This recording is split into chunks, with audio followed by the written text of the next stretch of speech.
Hello and welcome to a brand new episode of the Nerdpocalypse Podcast. I'm your host, Jay. I'm here with my co-host, Terrence. What's up? And special guest, Dorian. Hey. All right, guys. Dorian, thank you for coming back. Hey, thanks for having me. What's up, people?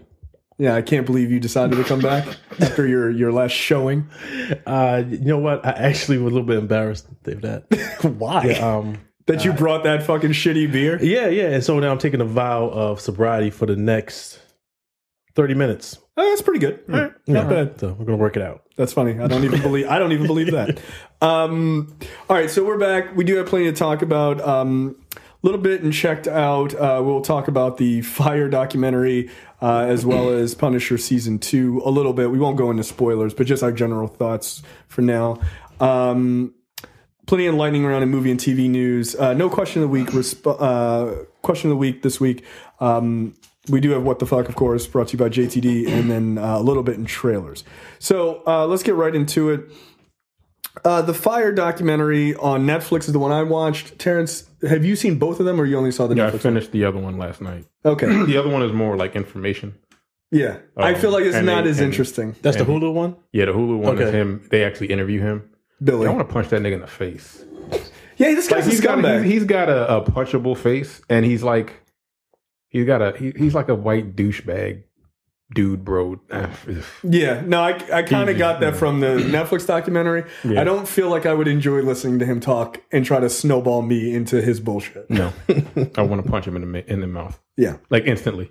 Yeah, no, I get that. He just rubbed me the wrong fucking way. Yeah, he's got that face. Now, we did both see the Netflix one. Dorian, you have not seen it. To your I would argue to your detriment. I was about to ask you, is it as glorious as you hoped it was going to be? I sat and watched it last night, and I realized something about myself. Like, I don't really have. I mean, I guess I do, but I don't talk about them. I don't have a lot of like kinks, right? Like, I'm not like a feet guy. I'm actually anti-feet very much, or like any sort of like the weird like leather mask things, but. What I have realized about myself, I know what my kink is. Watching rich people suffer is my kink. I love it. I love it so much. It is the best version of rich people Lord of the Flies, like reality Lord of the Flies. Like when everything goes down, because the documentary does this really good job. It's a slow build to the day the event starts, right? Like they don't just go like, oh, it's crazy, and then we'll tell you, like they go back. No, they start from like the inception of this insane idea by this fucking shady dude in Ja Rule, who is also a shady fucking dude in this whole thing. Oh, Ja Rule's innocent. No, he's not. He really isn't. Man. No, he literally says, we're selling a dream to the average loser. Like he's on tape saying that. I'm like, and that's why your concert tickets are on Living Social, right? Yeah, I knew a few of my friends that went to go see him that Wednesday. I'm like, yo, you had nothing else better to do tonight. You didn't want to clean your closet, rearrange your cabinets. Wash your hair. You didn't want to see Ja Rule on a Wednesday. Was it Shanti there or no? Probably not. No, probably not. That one that'll probably bump the tickets up to about what, 25? Yeah. I mean, they're already at 15. No, I would go for it. You would go on a Wednesday night to see a Shanti. Yeah, that's fair. Yeah.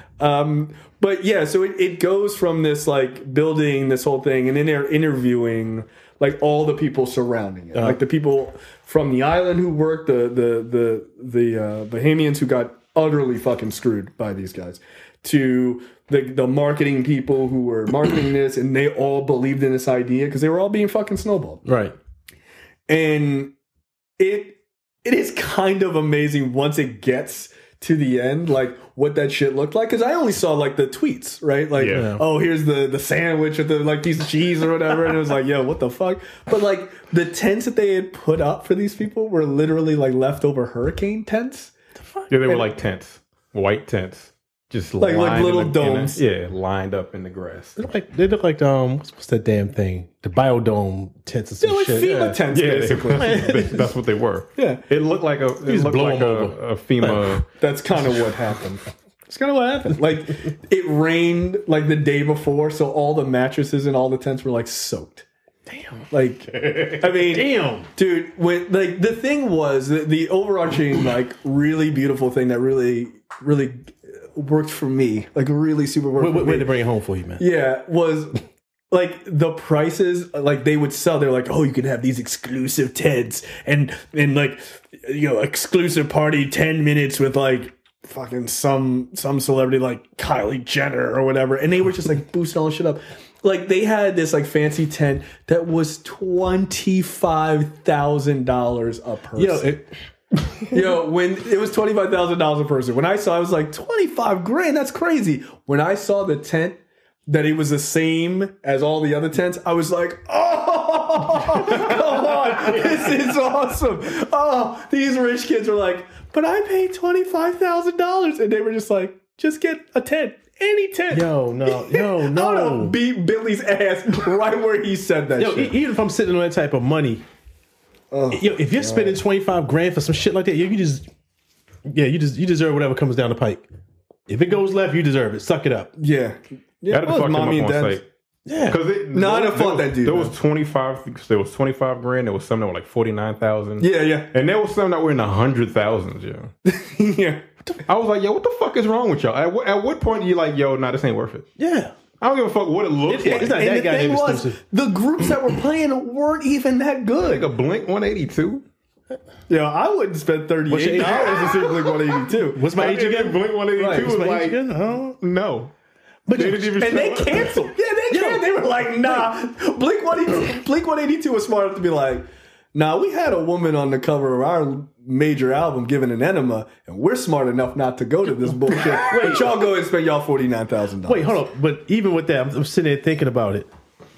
If you had that type of disposable income, chances are you have been to way more exclusive parties, islands, events, concerts that could they'll probably even be better than that. So what's the point of this one?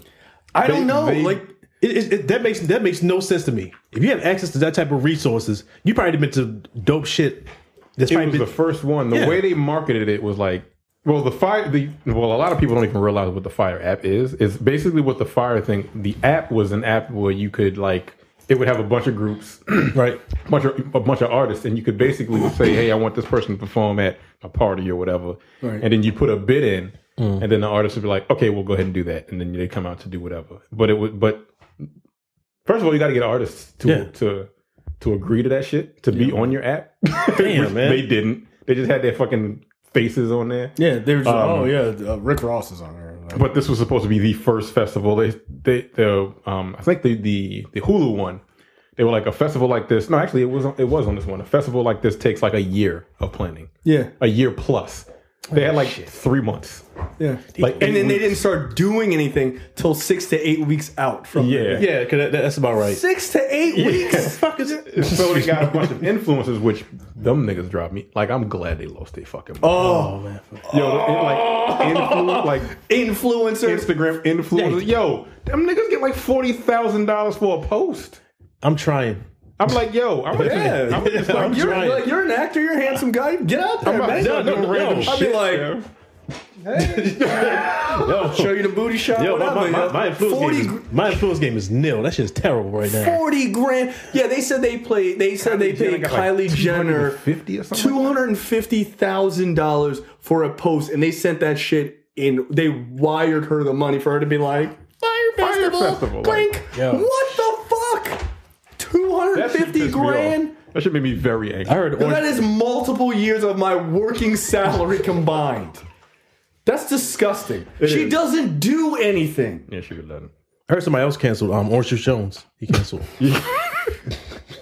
But it was. This shit is wild, dude.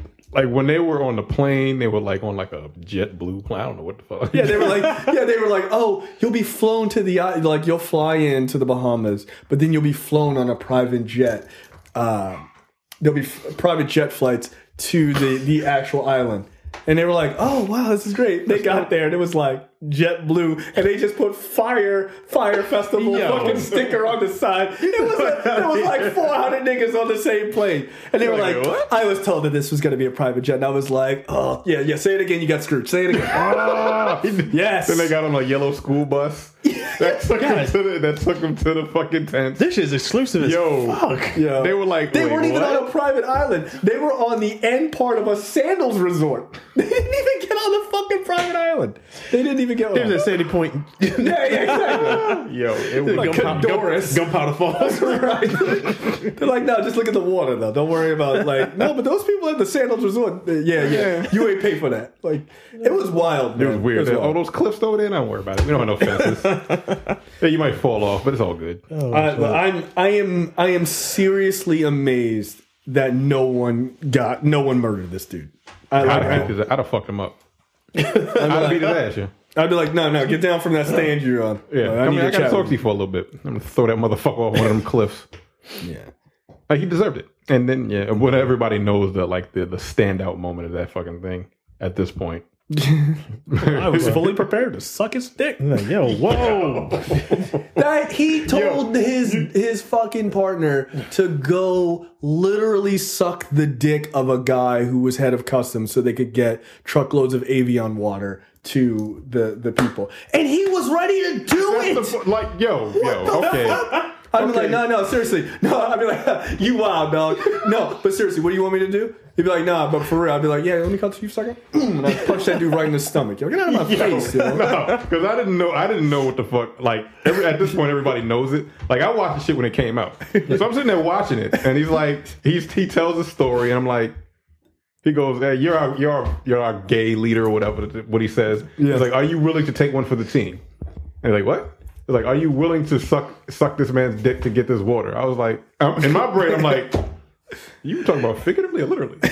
That's like, I'm like, because like suck his dick, like, you gotta butter him up or whatever. Right, yeah. And then he tells a story. He's like, I went home, I drove home, I used mouthwash, and I drove right across the island, fully prepared to suck this man's dick. I was like, you are wild.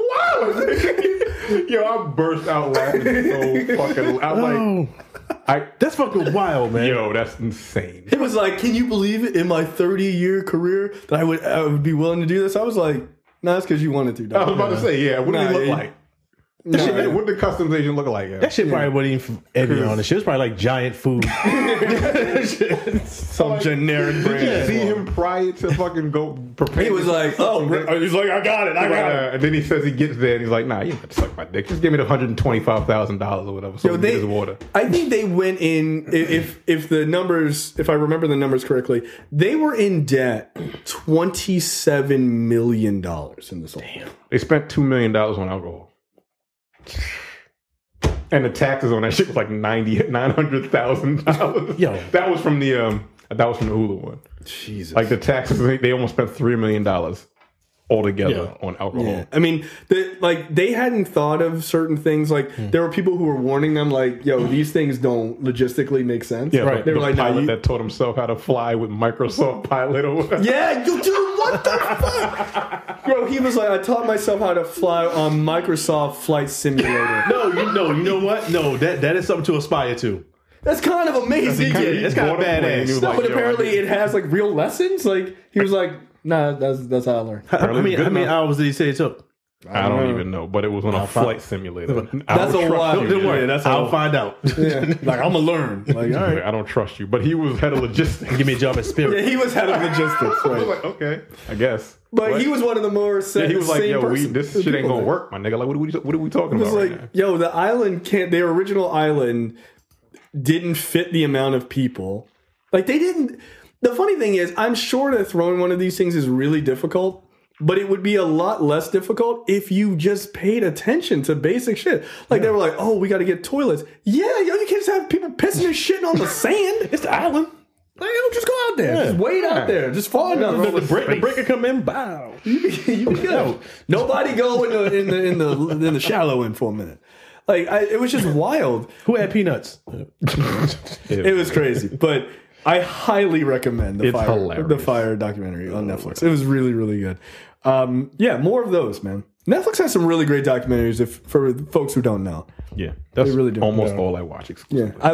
Yeah, and this is just a little political. It's a little political, but I think it is very, very important.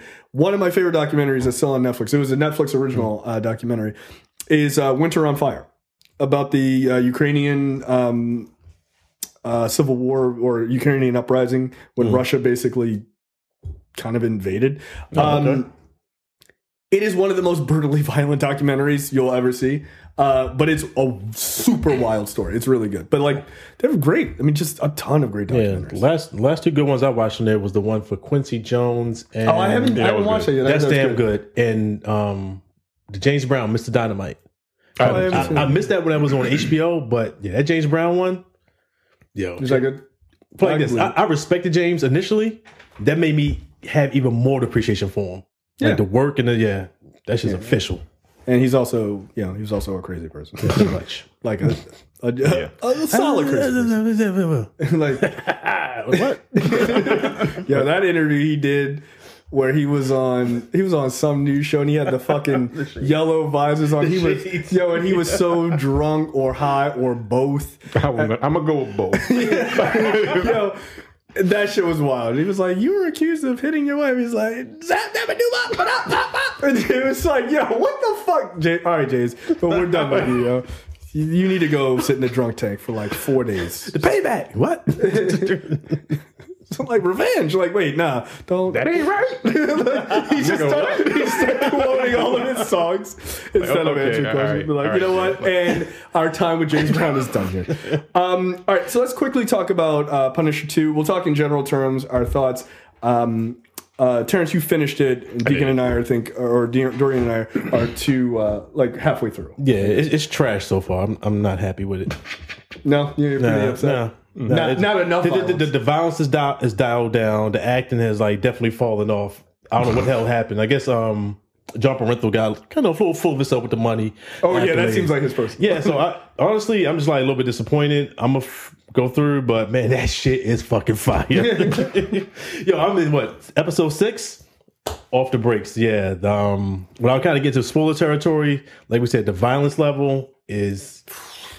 It's nuts. I didn't even. They heard the fans. Yeah, I didn't bother trying to count. But if you could just crank it up 1,000. There were some scenes where they had actually the one scene, the most violent scene that I possibly ever seen in my life. That fucking gym sequence. They had digitized blood. I'm like, that's ridiculous. Yeah. That's ridiculous. Yeah. But it was so brutal. Like I turned away a couple times. Like, I don't.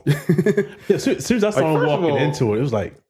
But that felt like a scene in a Punisher comic, by the way. Yeah. Like, just the way they set up the scene as him, walking in and, all the kind of Russian guys, all looking around and, all kind of surrounding him. It was very much like a Punisher Max scene. I was like, Punisher, middleweights. Yeah, this is not going to go well for nobody. I'd have been like, oh, it's Frank. I got to go. Actually, it's weird. Right. Step right out the back. Nah, I'm good. I'm enjoying it. I'm liking it. I am enjoying the story of the two villains, as their stories are kind of moving along. I do like that Billy Russo, as Tiara said on Facebook, she was like, I like that his face is super scarred, but not scarred enough that you can't tell he's handsome. They clearly were he's a good-looking actor, so we can't fuck his face up like Dominic West in he was he was that's what it should have looked like. Right. I mean, when they showed the clips from season 1, I'm like, he's got a few scars. His face would be mangled. Yeah, he fucked him up. He got off easy, and he's got nah, it'd be all of this shit would just be. They had some very good fucking plastic surgeons for a criminal. Yeah, you know how when you score the back, you score a ham back in the day, they used to put the cloves in it. That's what his face should have looked like in the beginning of season 2. It should have been a goddamn. He's actually mess. very good though. I like him. He's really good in this season. Yeah. Watch him go through his motions were all right, this is official. That's real. And I like the preacher guy. Wait, is he what is he? He's a as far as where I'm in the show, he's clearly a former Nazi. Yeah. Right? Because they showed the tattoos that were kind of faded. The Iron Cross. The Iron Cross, the fucking eagle, all that shit. He's a psychopath. Did you get to? Oh, I don't think you're at that part yet. Oh, yo, he's got a sequence. He's Frank. Yeah, he's a problem. He's man. Yeah, that's it.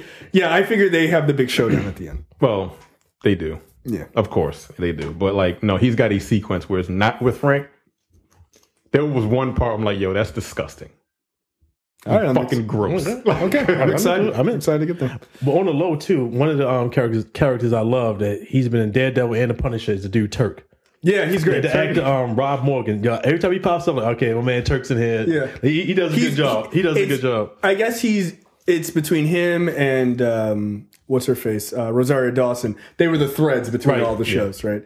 And Turk, now that Rosario Dawson is done, because she was done at the end of the last was it Luke Cage? Yeah. Luke Cage, she was done.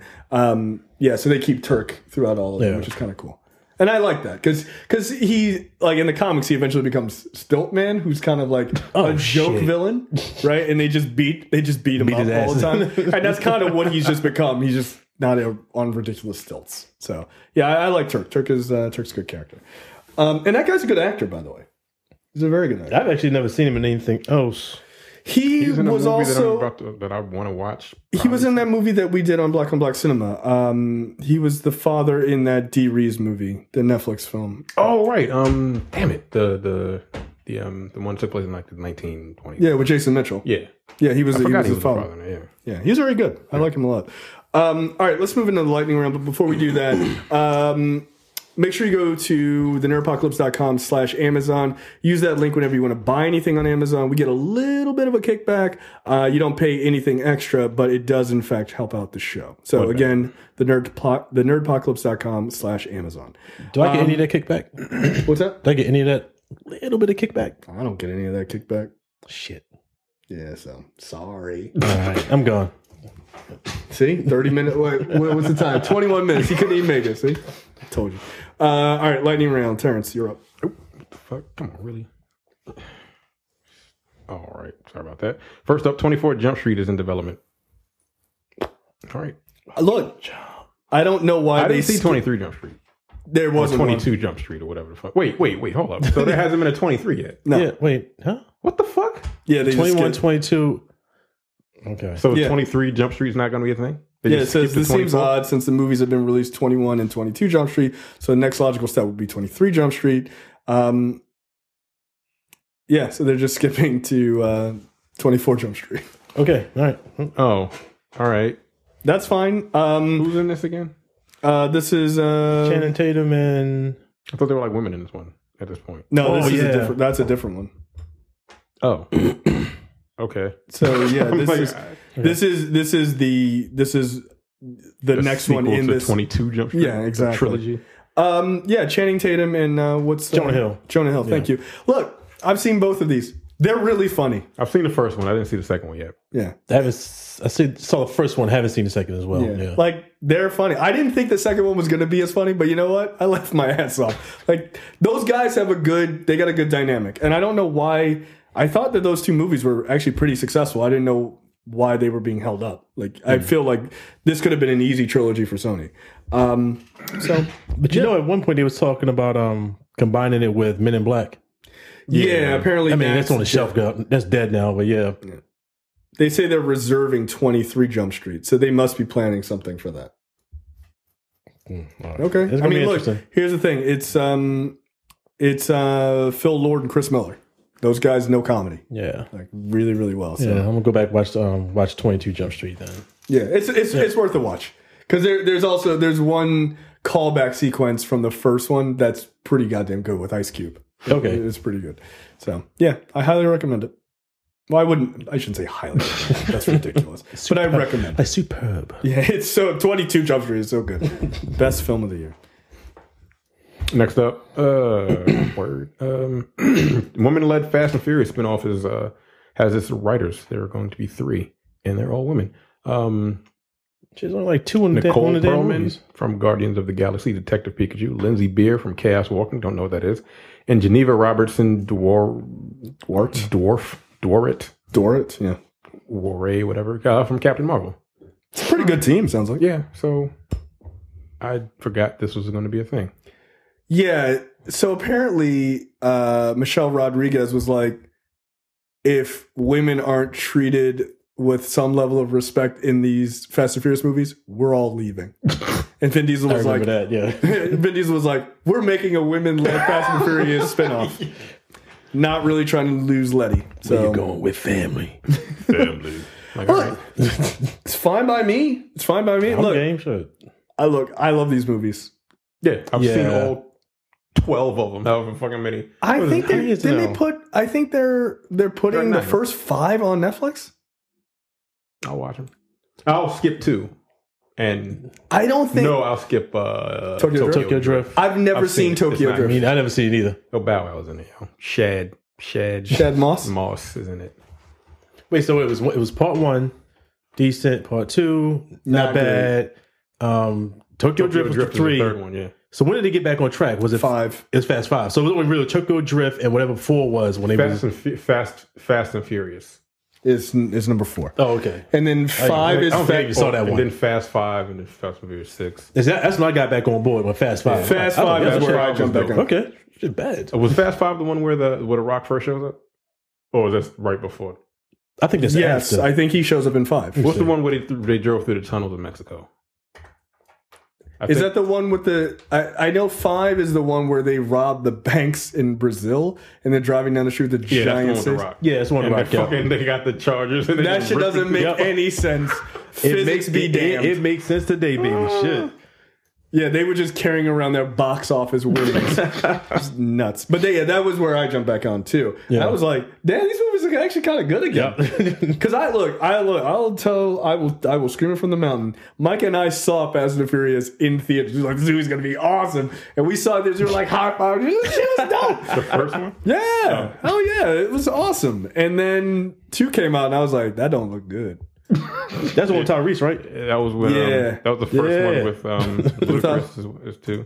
That was the one without Vin Diesel. And I was like, I don't know. I really like Vin Diesel. Hey, man. He's the reason I go see these movies. Look, Tyrese elevated that movie. He did. Weirdly, he did. Look, in the Rock versus Tyrese battle in Fast and Furious, I side with Tyrese. What? I do. And the thing is, I really like The Rock's character, but Tyrese adds a comedic element to those movies that fucking works. Yeah. He does. Yeah. And they were like, anybody could do that. I don't know, man. I don't know that you could pull off Roman properly without going, the fact that he's not a comedian, I think works better because he's just some dude. He reacts like a regular dude, now we're going to throw these cars on a plane. Nigga, what? What are you doing? I don't think Tyrese is really acting. I don't think they tell Tyrese anything. Wait, what the fuck kind of script is this? Yeah, all right, whatever, fine. Tyrese, look, just be a nigga from Watts. Gotcha. He's yeah. I mean, that's what I'm trying to tell you. I don't think he's acting. Gotcha. I don't think he's acting. He's like, do I need to have sex with a woman to calm her down after I hit her? Tyrese. No Jody. Relax. Did I tell you to get a block on the phone with your black ass? Yeah, that movie. That movie's bananas. Driving on that bike. I love that goddamn movie. It's so terrible. Fast and Furious was 2009. That was the one where they're driving through the tunnels at the end. Who was the villain in that one? Dominic? No, that's Dominic. No, that was 5. That was 6. No, Bryan. I don't know. I'm looking through this now. I have Dominic to is Dominic Toretto. What the fuck am I talking about? I don't know.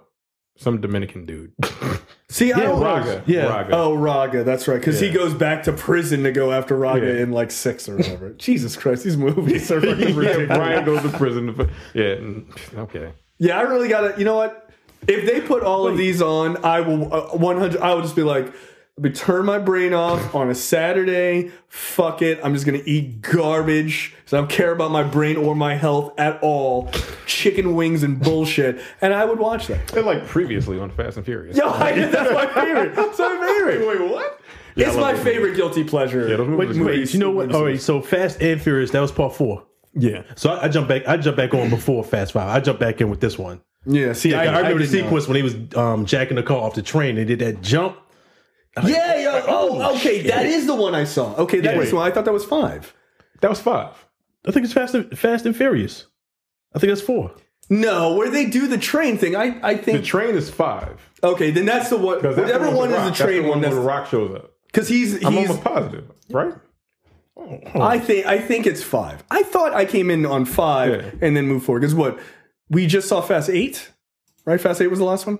Yeah, nope. That was Fast and Furious when they had the car and they took that jump off the cliff. With the train? Yeah. So that wasn't the same one with the safe? Nope. God damn. Okay. Oh wait, no, wait, it is. Because the Rock did show up in this one too, though. Yeah. Yeah. So he Fast. didn't. That was 5. I'm looking at the wrong one. I'm looking at the wrong poster. My bag. I'm looking at Fast Furious 6 with the Rock on here. Okay, so Fast 5 is the first introduction of The Rock. Let's see. Yeah, Fast 5 is the first one with the Rock. Right, because he's the quote unquote bad guy because he's the cop. Yeah, he's the cop. And then in 6, he's like, yeah, because in 5 he's like, whatever you do, don't let him get into cars. And I was like, all right. I have to see this. This is ridiculous. Look at The Rock trying to act. Oh, this is adorable. And then 6 was when he was like, hey, I know I let you guys go at the end or whatever. Right. So I'm a terrible police officer. So I will recruit you to stop international crime. Yeah. Okay. Yo, but you know the wildest stunt? Well, one of them, because they're all fucking wild as shit. Say, come on. It was the moment I was like, you know what? These movies know what they are, and I'm down for this bullshit. It was when the Vin Diesel did the catch on Letty. Yeah. He became Superman. Yeah, like, you know what? No, they all got superpowers. And he landed on a car. I was like, all right. All right. So, Yeah. okay. That entire highway sequence is fucking incredibly disrespectful to physics. Like, it is. But God, the tank and all that other. Tyrese jumped off a car. He jumped out of a car onto the roof of another car. Yep. But like he's moving and somehow he in the air is going the same speed as a fucking car. What? What's the problem? No, he would have jumped and they're like, boom, dead. No, see what it is. Tyrese is such a mass of his vocal cords, like Banshee on X-Men. He propelled himself with a soprano. Yeah. Go ahead. Go tell that lie. He was like, always Coca-Cola. I was like, what more do you want from me? Fucking bonkers. Yeah, that catch, I was like, really? Well, the whole thing. He was like, they have a tank. So that's not words you should be saying in a movie about DVD player thieves. Like, knock it off. But God love it. And then, the fate of the Furious was sad. The team broke up. And they got back together. The concrete got broken by a stomp. Yeah. Yeah. Yes, these movies are out of control. But yeah, female-led one.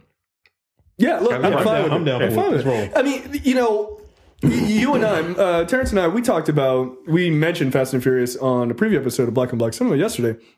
But this is one of the most diverse series in Hollywood. It is. Like, it proves people just want to see a good movie. They don't give a fuck what people look like. They really, like, ultimately, yes, of course, racism exists, yada, yada, yada. We all know that. But you get people a good movie, they're going to see it. Yeah. It is what it is. Look, I don't give a fuck. Look, Vin Diesel, The Rock, Letty, they could be fucking blue Smurfs for all I care. Nigga, The Rock threw a torpedo at a car in a movie, and I was all in. They literally say you get points for creativity or some shit like that. I was like, this movie knows exactly what it is. He don't care. He did this shit like curling. Yeah, he's like, yeah. Then Roman like jumped out of a Lamborghini on a door on a like. I'm like, he's like surfing on ice on a door and okay. Jumping cars from building to building. Fucking submarine chasing him. Right? Why not? And then. Okay, hold on a second.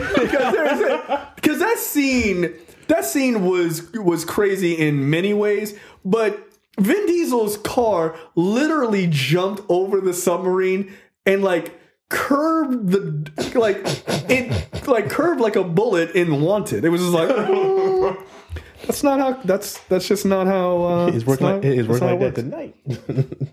Oh, and he did it all for the love of his unborn child or his small baby that he didn't know about. Yo, this scene fucked up. Now Brazil just jizzing in chicks. Like, yeah, he was just like, I'm out. That one movie was like super fun. We're gonna be family, like whether you want to be or not. Like, but I don't. Like, could you please just stop doing that? So yeah, I am excited to see more Fast and Furious. Are you guys excited for Hobbs and Shaw? No. Yeah, I am. I just want to see Idris Elba as a bad guy. He was a bad guy in Star Trek. I'm down for it. I didn't see that one. Yeah, he was good. I have to say, I do like the idea of more movies in this universe. I don't know that I like the idea of a Rock-led one, but I do like the idea of, what's his name? Jason Statham. Yeah. So I'm hoping that The Rock's ego, which is fucking as big as he is, if not bigger, I'm hoping that his ego allows it to be a buddy cop, right, kind of thing. Like, really do it. But honestly, I would have preferred if it was just the Shaw brothers, because that scene from the last movie where they were on the fucking jetpacks and landed on the plane, I was like, nigga, give them a movie. This shit is dope. Like, that shit was awesome. Protecting a baby while shooting people in the head. Yo, that shit was outrageous. This works. I like this a lot. Yeah, those movies are from fucking meatheads, and I love every bit of it. I do. I truly, truly do. So, yeah, I'm all for it. I just hope that they don't. I hope they don't just overdo it with The Rock. That's just my only fear with that. I wasn't about it when it was announced. Personally, I don't want. It's The Rock, man. Like, again, he's fine, but like he can be all consuming for me. Right? Like, it's weird. Vin Diesel's the draw for me. Like, he is. He doesn't say anything. He doesn't say. And he just hits shit. Hits shit, drinks Corona, and fucking uses giant wrenches as swords. He'll yell every now and then. Jules died. But you know what? I'm lying. Actually, the draw for me was Vin Diesel and Paul Walker together. That was the draw. They had nice they had chemistry, dude. Yeah. And look, Paul Walker is a terrible actor. Yeah. He was not great. But in these movies, he worked. He had his lane. Yeah. He had his lane, and he was good. Like, that was, people, like, I know people are just like, oh, who cares, Paul Walker died, blah, blah, blah. But, like, besides, like, just being a human being, like, that guy died tragically. Yeah, goddamn. Yeah. Like, again, he wasn't a fucking Pacino or De Niro or whatever. But in this lane, he super worked. They had as close as you're ever going to get to fucking Point Break. Right. And the simple fact that they actually were close off screen helped translate that to on screen. It became like second nature. Right. Yeah. And that's what, and I think, weirdly, to defend Tyrese and to choose his side in the Tyrese Rock war, that's what people miss, right? Yeah. The Rock came in, he doesn't feel like a part of that group. Like, he just doesn't. Right. Like, all of his scenes is like, The Rock is awesome and he's doing cool shit or whatever. When they're on screen together, fucking Tyrese and Paul Walker and Vin Diesel and Michelle Rodriguez, they did feel like, because they've been in this fucking series so long, they felt like a family. Everything came fucking second nature. Their chemistry, it just worked. And Ludacris too. Like, it just worked. And I think too, when you look at the nucleus, like the main core of that team, Vin Diesel notwithstanding, physically, they look kind of like everymen.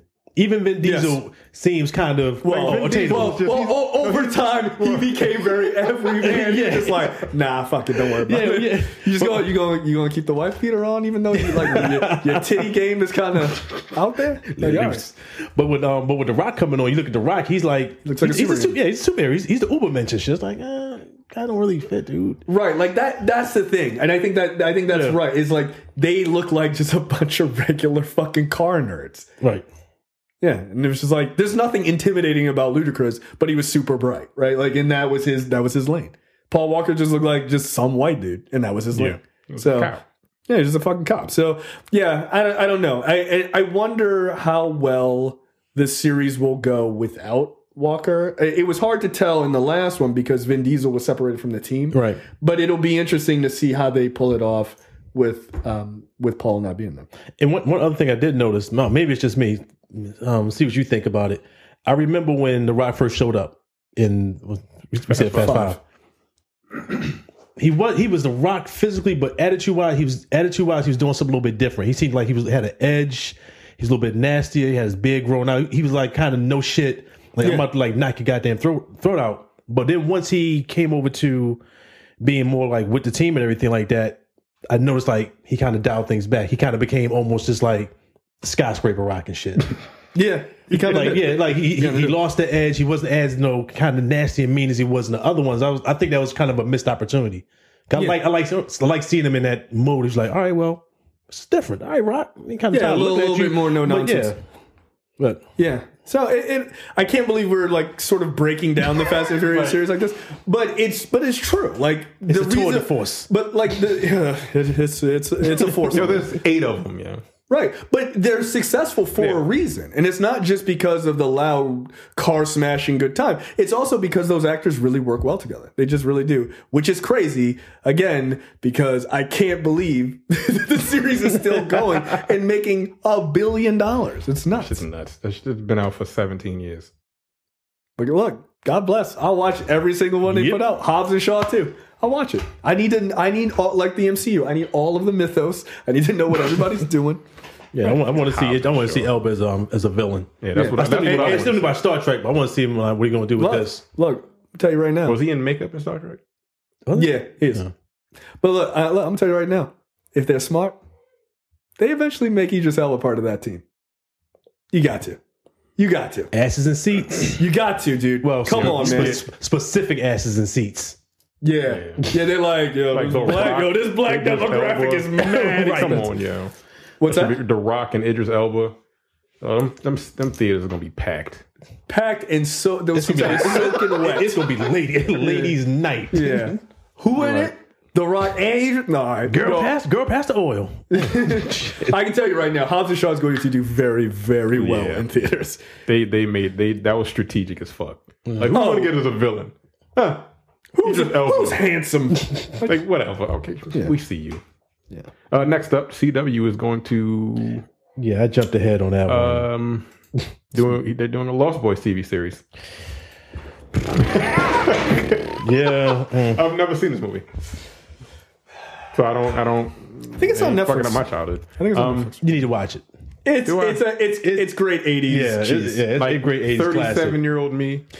Don't watch it. Don't. You know what? For the first time. Don't watch it. I feel like no. I feel like you're setting me up for failure. I feel like you don't understand what's happening here. No. No. Because I'm sitting there like, there's a whole bunch of white people like looking like vampires. And, it's ridiculous. It's ridiculous, but it's so good. Is it? When was the last time you watched it? Probably like a year ago. I watched it less than a year ago. I watched it with my niece. It ain't Twilight, trust me. It's fun. Although, a small fact about Lost Boys, which is interesting, I noticed the last time I saw it, you can see it just for a second. Their blood actually has it actually sparkles like in the daylight, but it's actually kind of funny. I'm not sure. I think they just use like fake blood, and so it's just like whatever the material they use, but it actually does, which is kind of hilarious. Like you can see it in like one quick moment. But Lost Boys is great. 87, so that was 32 years ago. Jesus Christ. Yeah, Lost Boys is dope, man. So they're going to be doing the pilots. They're going to be doing a series for the CW. I don't like any of this. It's on the CW. Yeah, when I see here CW and vampires, I'm thinking pretty much Twilight. Yep, I'm out. Don't they have a bunch of YA, fucking R&B. YA Touch me in the morning. As We Lay is definitely going to be played during the... No, it's going to be a redo, though. A bland ass. Like the Blink 182 covers As We Lay. The Vampire Diaries was one of the shows on the CW. Yeah. I don't know what you're really I'm good. Thanks. Legacies. Yeah, a whole bunch of... Yeah, they're not doing well with a lot of their shows, in my opinion. But what about the DC shows that are included? No, DC shows ain't doing too bad. I mean, next story. People seem to like. No, they do. I know. Next up, Alec Baldwin and Henry Cavill reportedly returning for new Mission Impossible sequels. I still haven't seen Fallout. I still haven't seen Fallout. I've seen Fallout. I'm questioning that. Yeah, they fell all the way the fuck out. Yeah, Henry Cavill's mustache isn't that powerful. No, he did. Is this going to be like a prequel? It must be a flashback of some sort. Okay, because that doesn't make sense. Yeah. If you've seen Mission Impossible 6 or Fallout. So, spoiler alert. Movie's really good. Yeah, it's very good. And there's a reason why this is a headline. Yeah, right. Because no. Right. But okay, fine, whatever, sure. Next up, Resident Evil series coming to Netflix. Yeah, I guess. Shit. I like it. I'm Resident Evil 2 comes out tomorrow. Europe. The remake. Apparently, I saw a headline. It is the best Resident Evil game, period. Hands down. I already told you it's Game of the Year. It's going to be Game of the Year contender. From the demo that I played. And I'm looking at the reviews. They're basically saying, like, it's January. It's the middle of January already. Wow. It's that good. And like, is it basically a shot-for-shot remake of the original? No. They've added stuff. Oh, okay. It looks amazing. Like, it's fucking bananas how good the game looks. I mean, good. So, I mean, it's Netflix. Haunting of Hill House was very good. Very, very good. Who's attached? Is there anybody that we know? They don't know yet. Nothing attached to no one. It's all new. And I bring Jovovich back? No. Shut up. Like, I wonder, is Leon going to be a character? My guess is they're going to... What was Boris Kodjoe? Like, didn't he like hold a plane with his hand? He was like, I got it. Like, nigga, what? Mike Epps, German production? God, he wasn't in it. Jesus. Constantine film. I just watched a movie done by them. I don't know what recently. Yeah, they do a lot of work with Screen Gem, I've noticed. Okay, so look, I want to see a trailer. And this is a series, by the way. This is not. Okay. I want it to be like a British series, like a quick 8 episodes if it's going to be like super get it in, like get in there, get out, because the games are short, but there's like 13 of them. So I feel like that's probably a good route. Like, yeah, don't make it like 13 episodes. We don't need all of that. Like, I feel like Netflix is starting to figure that out. Yeah. And apparently, like, even with the Marvel shows, they were trying to champion less episodes too. I was surprised because when I saw 13 episodes for The Punisher, I'm like, again? Right. But it worked. It worked. It was fine this season. Yeah, I don't know why, like, regular television, like American TV, has to do 23 episode seasons. More money. Yeah, but it's just more money. And you got to remember, most of those shows are sitcoms. So, yeah, but like those hour-long shows, like the fucking CW shows, they take like breaks and then come back to finish the other 12 episodes. I'm like, I don't need to see all of that. That's why the seasons suck. Yeah, because you have a whole bunch of bullshit in the middle. I'm like, well, I think that's where Marvel figured that out with Agents of S.H.I.E.L.D., right? They started doing, what do they have, 24 episodes or something like that? They would do 3 8-episode blocks. So they would have one overarching story for the season, but they would break them up into little mini seasons. So it's like they did one season, like I guess it was maybe 1 or 2 seasons ago.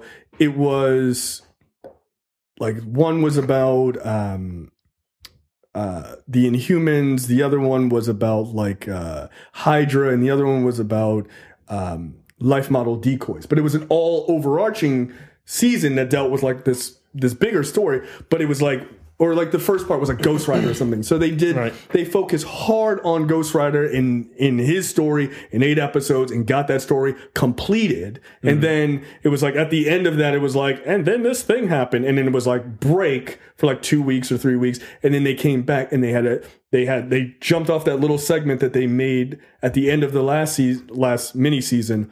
And then that second one was all about that. And then they repeated that same pattern in the third one. But it made for their best season because it wasn't trying to do like one story over 24 episodes. Yeah. You're like, fuck, what? Who cares? Because the middle 8 are boring. Nobody gives a shit. You just want to get, you establish shit, you do a little bit, and then you just want to jump to the end to the resolution. But they figured that out.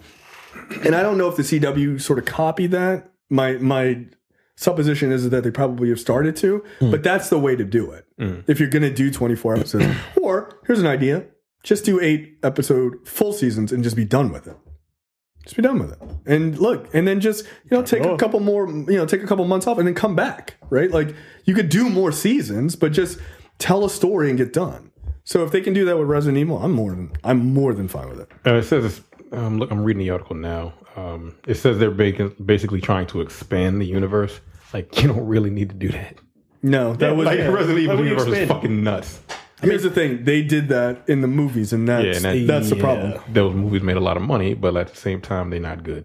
I don't know. I will never understand the Resident Evil following fan club. I don't get it. 1, 2, as far as the 4, movies. 1, 2, 3, and 4. 4 is my favorite. I mean, it had shit. 7. Fuck. Yeah. No, well, actually, no. There's probably there's a lot more than 7. Like mainline ones, there's 7, but then they have like Code Veronica, and there's probably like 15 fucking Resident Evil games altogether. It's a wait and see for me.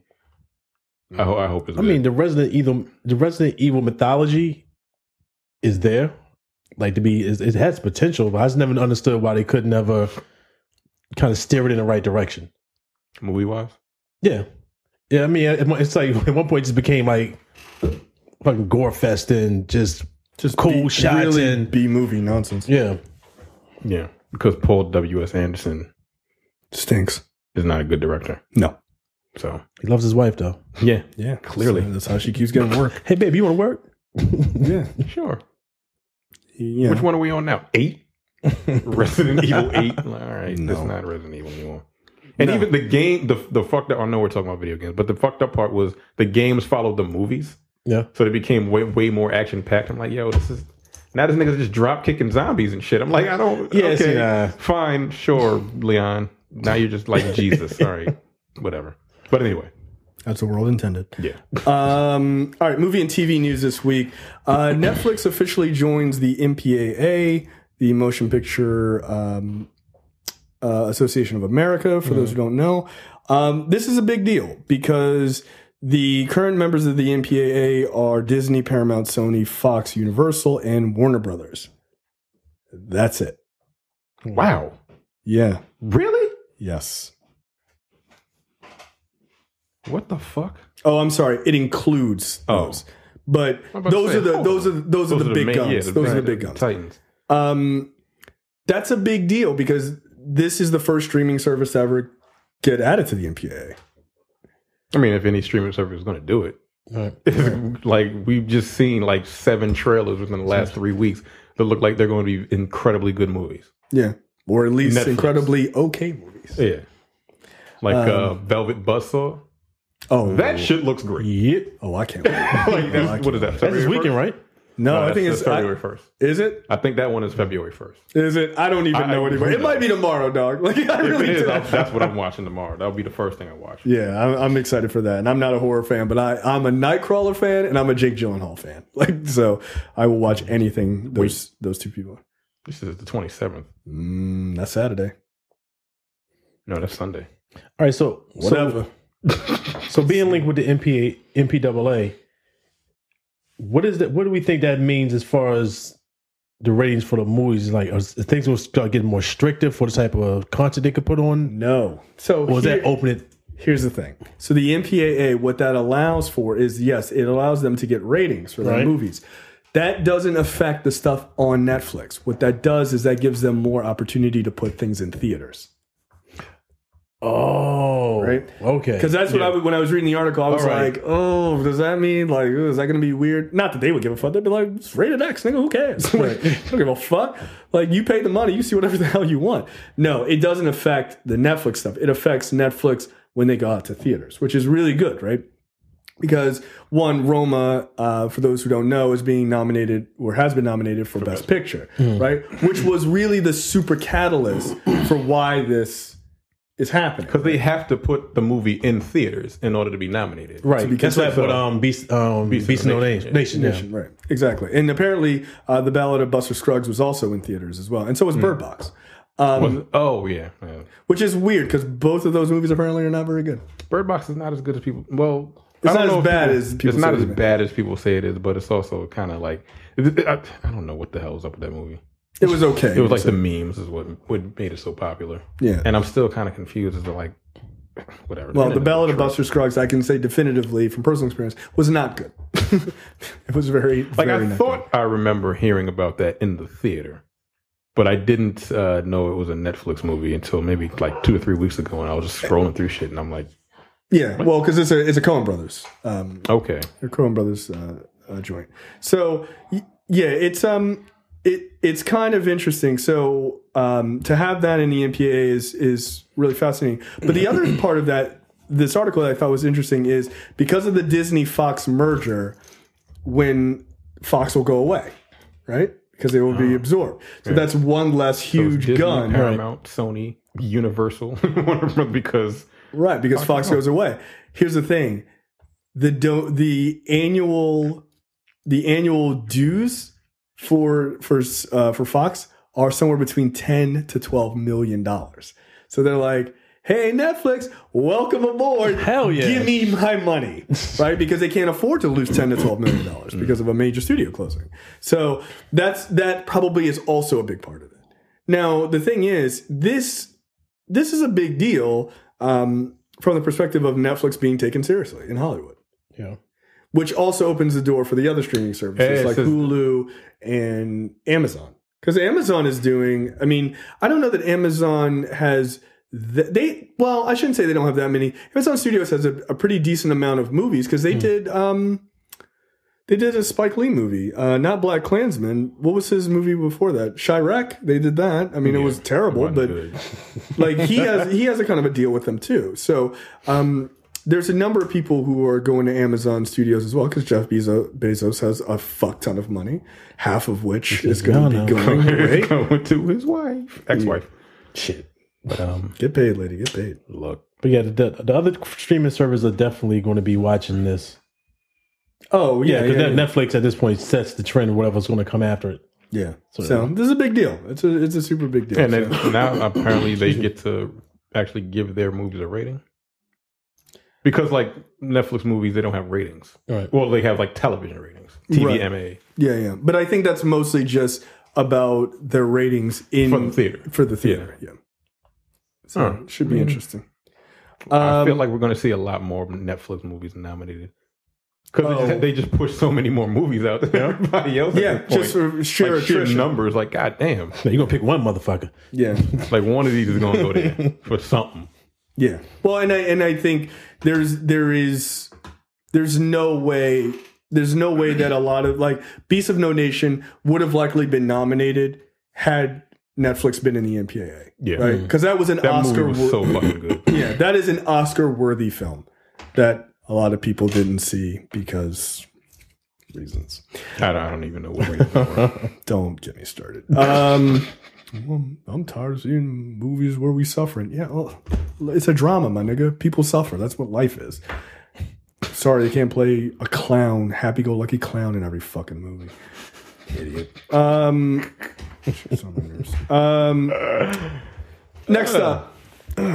Next up, streaming wars continue. Hulu's dropping their basic service down to $5.99, which is their ad-supported service. And then they are increasing their live TV service from $39.99 to $44.99, and dropping their ad-supported service down to $5.99. Everything else stays the same, like the commercial-free $11.99 plan or the $12.99 Hulu Spotify combination plan. So if you have any of those, I do. Your prices stay the same. $5.99 for Hulu. It's not bad. Yeah, I didn't know they had a Hulu Spotify combination. I didn't know that until I read the article. Like, I might do that. Yeah, $12.99 is actually not bad. Because you have Hulu, you have Spotify now? Not right now. Oh, I haven't renewed it yet. Oh yeah. So $12.99. I think I had like 3 months free. Yeah, $12.99 is actually really not bad. I mean, I use Spotify literally every day. Pretty much. I love Spotify. Yeah. Yeah. Once I discovered Spotify as opposed to Pandora, I never looked back. Oh, I still use Pandora every now and then, but other than that, it's Spotify every time. Yeah. Pandora for what? Some people are like, oh, I can't. Pandora for what? Right. Oh, here's some random music. Nigga, Spotify has the music. I just search it, or it'll do the randomization shit too. No, wait. Actually, you know what I do? Sometimes I'll put on Pandora. I pick a station or whatever. I'll let the random shit come on. If I hear something I really like, I'll go and save it, and then I'll make a playlist on Spotify. Oh, damn. See, it'd be your own people. Yeah, I have a cheat code. I have a coworker who was like paying for Pandora. I was like, why? I didn't know Pandora had a pay service. Yeah, it's the Pandora One. Wow. Yeah. My wife did it before we got Spotify. I was like, no. Then one got to go. Yeah, it's like, look, this one has everything. Yours might play something you like. This is stupid.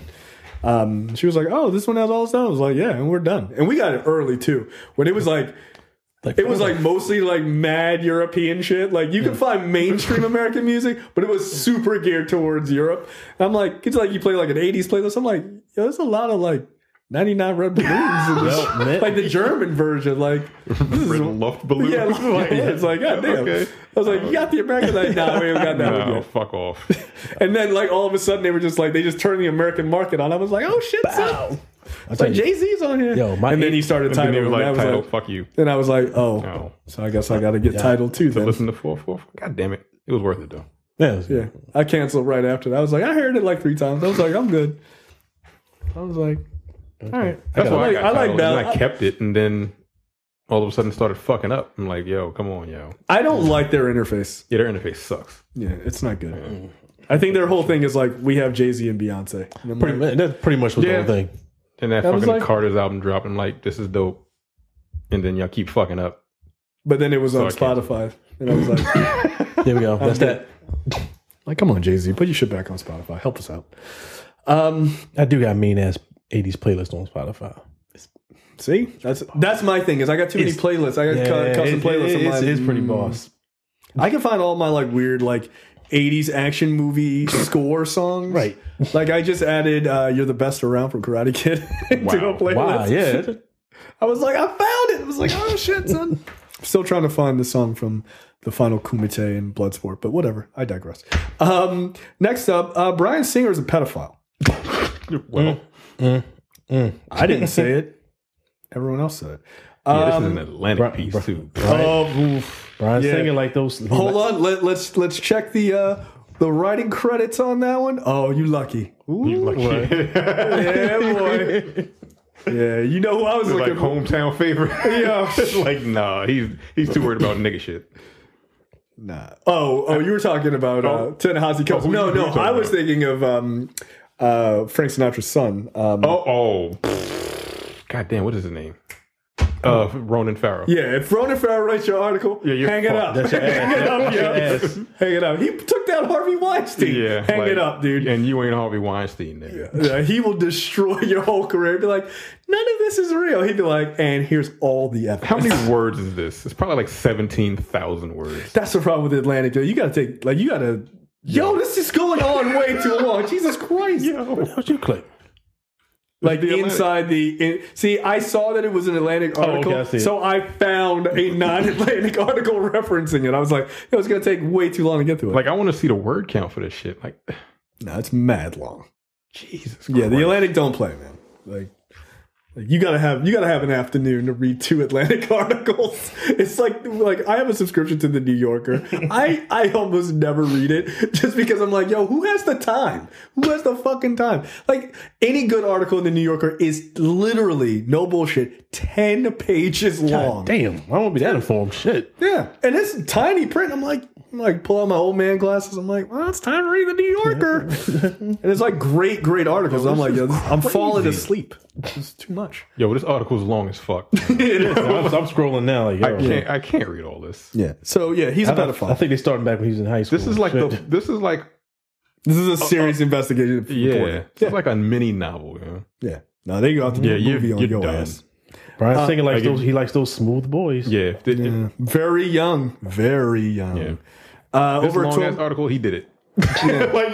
Come on, yo. I need Ronan Farrow to hit me with an R. Kelly piece. Like, yeah. Get him the fuck out of here. The fucking documentary didn't do it. Yeah. Yeah. Well, let's listen to his music again. Like, God damn it. Over a 12-month investigation, the journalists say they spoke with more than 50 sources, including 4 men who have never talked about their experiences with the director before. One individual claimed that at age 17, he had sex with the director at Singer's house in 1997. Another claimed that he and Singer had sex the same year in the Beverly Hills mansion when he was 15. Both assert that Singer, who was then in his early 30s, as if that fucking matters, knew that they were under 18 and therefore below the age of consent in California. The accusations against Singer cover the spectrum, the article says. Some of the alleged victims say they were seduced by the director while underage. Others say they were raped. The victims were interviewed told us these experiences left them psychologically damaged and with substance abuse problems, depression, and PTSD. Here's my question. Think people are going to believe this? Think people are going to care? That's the big question. No, well, I'm going to prove that certain people do not in the very next story I'm going to tell you. I'm saying, but do you think the general public is going to believe it? I think they'll believe it, but I don't think they're going to give a fuck because they're gay. That's a good perspective. Yeah. I think it's just like, oh, they're gay. They're sinners. Any fucking who gives a fuck? Right. And also, or that like weird they're hypersexual. They're hypersexual bullshit. That's not, and also it's too, still not rape, dog. and also too, on top of your point, I think they're not really going to care because Bryan Singer is not of the caliber with people that emotionally invested. Yeah. I mean, if you watch movies and you're into that thing, you know who Bryan Singer is. Like my mother don't know who the fuck Bryan Singer is. Right. So it's kind of but I don't think a lot of people knew who Harvey Weinstein was either. Yeah, but he's the head of the people know that W in the movie. Come on, he's way bigger than that's him. That's a logo. Yeah, that's that logo pops up in every fucking other movie you watch. It's like, oh, that's him. Oh, word. He did that shit. That's rough. But I that and the fact that they're gay is why I think while he probably did it. I don't think it's going to be as much of an outrage. Yeah, not anybody saying they trying to take Singer down and shit. Yeah, because he tried to buy the Fox X-Men properties. Like he tried to buy Animal Planet. He owned his masters. They trying to take him down. He owns his masters. It's fucked up. Bryan Singer tried to buy Animal Planet might be the funniest fucking thing I've ever heard. He tried to buy Bounce TV. They tried to destroy our kings. No, he's not a king. And neither are you. That's a real fucking problem. I really think that's a problem. Here's the thing about Bryan Singer. He creeps me the fuck out, and he always has. Right. Like he always had. There was always something about him. Like as I got older, I won't say like in 2000 I noticed, but like as I got older, I'm like, this dude just seems like super sketchy. Like he just seems like a sketchy dude. And then when all this stuff came out, I was like, yeah, it seems about right. Actually, he's like the gay version of Brett Ratner to me. God damn. Yes. Yeah, I mean. They both always like Brett Ratner. He seemed like he was Brett also Ratner a creep. Remind me of that fucking dude from Fyre Festival, like a fatter version of him. Frat boy, like those frat boy bro fest taking ass. Did you know that Brett Ratner dated Serena? Yeah, Serena Williams. Yeah. That's a true story. Do you need a moment? Yeah. There's a chance. What are you doing, Serena? What were you doing? I should have brought some more malt liquor. Damn. Yeah, I want a 40 now. Yeah. Shit. There's a chance. That's disheartening. There's a chance that Brett Ratner put his undoubtedly tiny penis into Serena Williams, which is weird. I like to think she was just like, no. Like just how did that happen? No, because she's rich, and there was just she was probably like just broke up with Common because he can't stay in a relationship. His trifling ass, and she was like, I guess Brett Ratner, and he was like, I directed a bunch of shitty movies. Hey, I'm rich. You seen Rush Hour? Number 2? Yeah, I like that movie. Rush Hour 3? I'm not coming back for Rush Hour 4. But they got Brett Ratner the fuck out of here, too. Yeah. Yeah. Yep. He went down in flames. Yeah, so I think your Brett Ratner comment might be apropos. But I don't know. I don't think people are going to care. And I'll prove it because apparently Brett Ratner, Bryan Singer is still attached to direct Red Sonja. Still, with all this coming out. Apparently nobody took the time to read the 4,000 word essay from the fucking Atlantic. This guy's a piece of shit. This is more than 4,000 words, yo. This is probably like 30,000. Yo, this is a novel. Like, this is ridiculous, yo. This is fucking crazy. That's how guilty he is. But it's a fucking token manual. Do you... Shit. Do you think... Because this is like... This article this came out...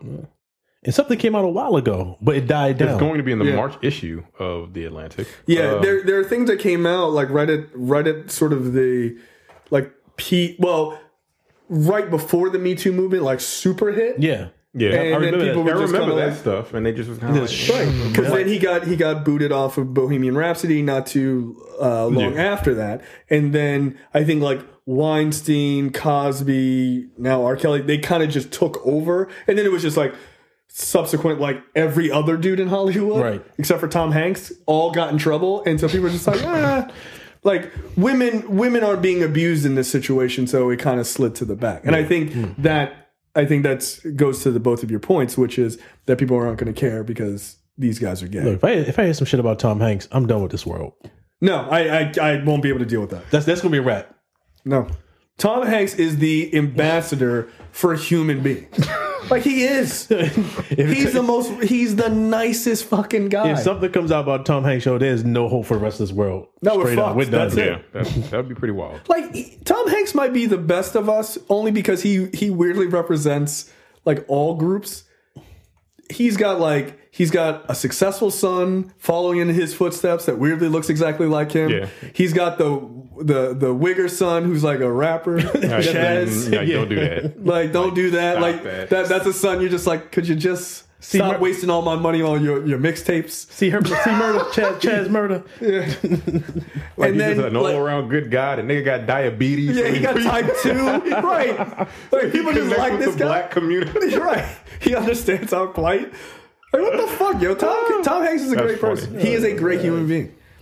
Yeah, they were like, who do we get to play Mr. Rogers? I don't know, modern Mr. Rogers. What the fuck? What kind of casting conversation we having? Yo, wait, but on the low, if you want to like see some classic Tom Hanks shit, watch one of his first movies, Bachelor Party. Oh, he was super wild. That movie, I had no business watching it as a kid, but goddamn, I love that shit, man. That shit was wild. Yeah, it was Animal House before Animal House, basically. But that's the thing, like people forget, like they know Tom Hanks is like a dramatic, great actor, right? Bosom buddies, right? Yo, that's my goddamn show. but he was just a comedic actor. Yeah, that show was bananas. I don't care what you say. I'm slightly disturbed that you know the words to the. Yo, whatever. That is definitely go ahead Spotify with your own life. Leave me alone. I used to watch that show. What was it? It was like it was him and his homeboy. They dressed up as women. Yeah, you could not get with that shit now. No, are you kidding me? That ain't gonna work now, my guy. Like, not at all. But it's called Bosom Buddies, yo. Come on. Problematic as fuck. Well, it's like these images are wild. Ain't no way around it. Problematic as shit. Who was the other guy? I know him. I recognize his Peter Scalera. Yeah, that's why I know. Wow, that was a wild deep cut. Okay. Yeah. Bosom. What was the last thing I seen him in? So the premise was they were two struggling dudes, couldn't afford an apartment in New York, and they found an apartment for women only, that they could afford, and so they just do drag. Yeah. Wow. While all these other women don't know they're men. Right. Which is wild, because like this picture, yo, Tom Hanks has got some fucking broad ass shoulders. He looks fucking ridiculous. What's up, guys? No big deal. Like, yo, you gotta stop lifting, my guy. Like, knock it off. Y'all go to brunch. It's a lovely dress you're wearing. Like, all right. Nice brunch boots. They just finished watching Superfly. But yeah, like, no. If Tom Hanks gets in trouble, that's it. That's a wrap. If he was a woman, he had some great eyebrows, though. All right. Let's just knock it off. All right, let's get back on track. Singer. He should go to jail. Singer should go to prison. If he's guilty, he should go to jail, and he absolutely shouldn't be directing a major Hollywood film. Yeah. Because and the reason I'm saying that isn't just from a perspective of, whether or not he's guilty or what have you. No, because if he's found guilty throughout this whole thing, he's going to fuck over everybody who worked on that movie. Because people are going to be like, I'm not seeing it. Yep. And I can't say that. I think they're going to be like, all right, you know what, this is too much. This fucking Atlantic article is way too long for you to not have done something. So you got to get the fuck out of here, my nigga. Like, I don't trust it. Yeah. Like, we didn't read the article. You go prove the Atlantic wrong. I need a 40,000 word essay from you with facts. Yeah. Like, we didn't read the article. We just saw how long that shit was. Yeah, we just scrolled like, you guilty. You did that shit, nigga. Guilty as fuck. We called up Ronan Farrow, and he was just like, yeah. So we just like, all right. Yeah, just look, if you ever do any dirt, just pray that Ronan Farrow doesn't write an article about you, because that's it. Next up, this was a story I was waiting to tell you. Former DC Comics artist Ethan Van Cipher claims Justice League's budget ballooned to $650+ million. Is that with like advertising included? No, because they didn't do all the reshoots. Man, Yo, that movie just gets... That is insane. You have to imagine what spending close to $700 million on a movie and losing hundreds of millions of dollars back on a movie can do to people. Can they do their jobs? Shortly after Diane Nelson took a break, Diane never came back. where'd the money go? Reshoots. Before dog. you... Reshoots. Sure, whatever. Okay. Well, think about this. Avengers Infinity War cost an estimated $300 million. That's fine. That's a lot of... There was a lot of fucking people in that movie. There was a lot of effects in that movie. Yep. I've seen this bullshit. Yes, but you got to remember, They digitally removed a nigga's fucking mustache. That's where the money went. How much did that cost? the $250 million. I've seen niggas do that shit on fucking Apple, like MacBooks. Johnny can do Better. it. Johnny can do it. Give him 10 minutes. Somebody literally did it on like their MacBook, and it looked better than the fucking movie. Yeah. No, They were like, that, look. that shit's unacceptable. That's unacceptable shit. Where'd the money go? So here's the thing. So let's say it cost $300 million to make. Okay. But it cost $300 million to make probably before all the editing and everything else, right? Because they had to go back and re-edit and everything else. Re-edit whatever the fuck. Okay, I don't so know let's what they say, re-edited. I don't know. but you got to remember, was Snyder a apparently filmed enough for a 4-hour film. So Like they always imagine, do, yeah, right? but imagine then cutting out all the like anti-life equation, all that shit was all that stuff leading to Darkseid. All of that was cut out. Then coming back in, delaying it for a year. That also is a super costly thing, right? You stop production, fucking all those wheels have to stop. That probably cost Promos them and all that promo marketing. shit that just wasted all that wasted money. Then it's pushed back for a year. Then it comes back. Then they have to do a ton more fucking reshoots, bring all the actors back, all that shit. Yeah, I could see it ballooning to $650 million. Absolutely. It didn't crack $700 million, I don't think. So I think it technically didn't make its budget back. I think $700 million. I don't think it did. barely broke even. Holy shit, man. I'm pretty sure it made like $650 million. I want to say it's something like that. I'm checking the price now. $657 million. God damn.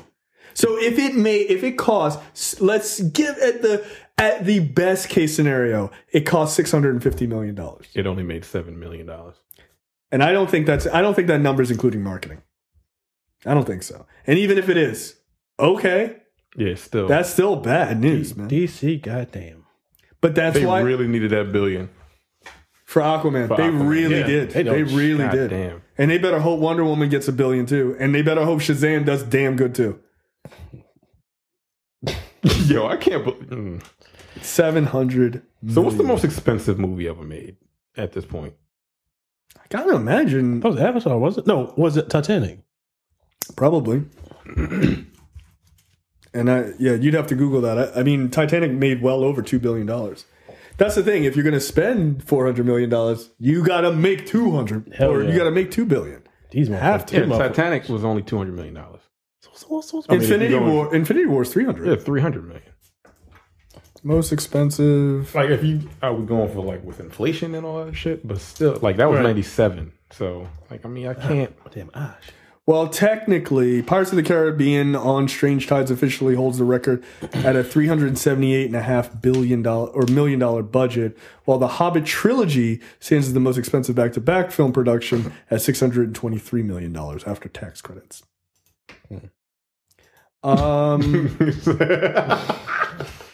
So technically, this is the most expensive movie ever made. Yeah, well, okay. Single movie. Okay. Justice League. No, well, I mean, they have it. Shit. So they have it in this list. They have it set at $307 million. Because remember, it's self-reporting. The studio has to report that. They're probably like, yo, we can't put out 7. We can't put that in. If that's true, like, nah, don't tell nobody that. I can't take this back to my mama. Yeah, you really can't. Now, Infinity War is number 4 at $316 million. Age of Ultron was $386 million. God damn. But Pirates of the Caribbean, adjusted for inflation, was $422 million, which is nuts. But Jesus. Yeah, that's crazy, man. Absolutely. Wow. Nuts. Yeah. Well, yeah, I think the Hobbit. Yeah, the Hobbit trilogy. Yeah, that was a lot of money. $600 million. But those movies, I think, did pretty well. They were unnecessary, but they did pretty well. Next up, we talked about Oscar nominations on Black and Black Cinema, but Deacon, Dorian, excuse me, since you are here. I can be caught. Shit. Yeah, I know. My bad. Don't want to give out your aliases and shit. Don't want to fuck up your Vulcan Blazers flow. Why do you have me a fucking Vulcan Blazers? Because you're an old ass nigga. That's why. I see that Mel was late on, though, man. I don't know what any of that is. No, you don't. It's true. So Oscar nominations, the big guns, Best Picture nominees: Black Panther, A Star Is Born, Roma, The Favorite, Vice, Bohemian Rhapsody, Green Book, Black Klansman. Your thoughts, Dorian? I guess I'm about to say something that's relatively controversial. I think we already talked about it before. Black Panther for Best Picture? No.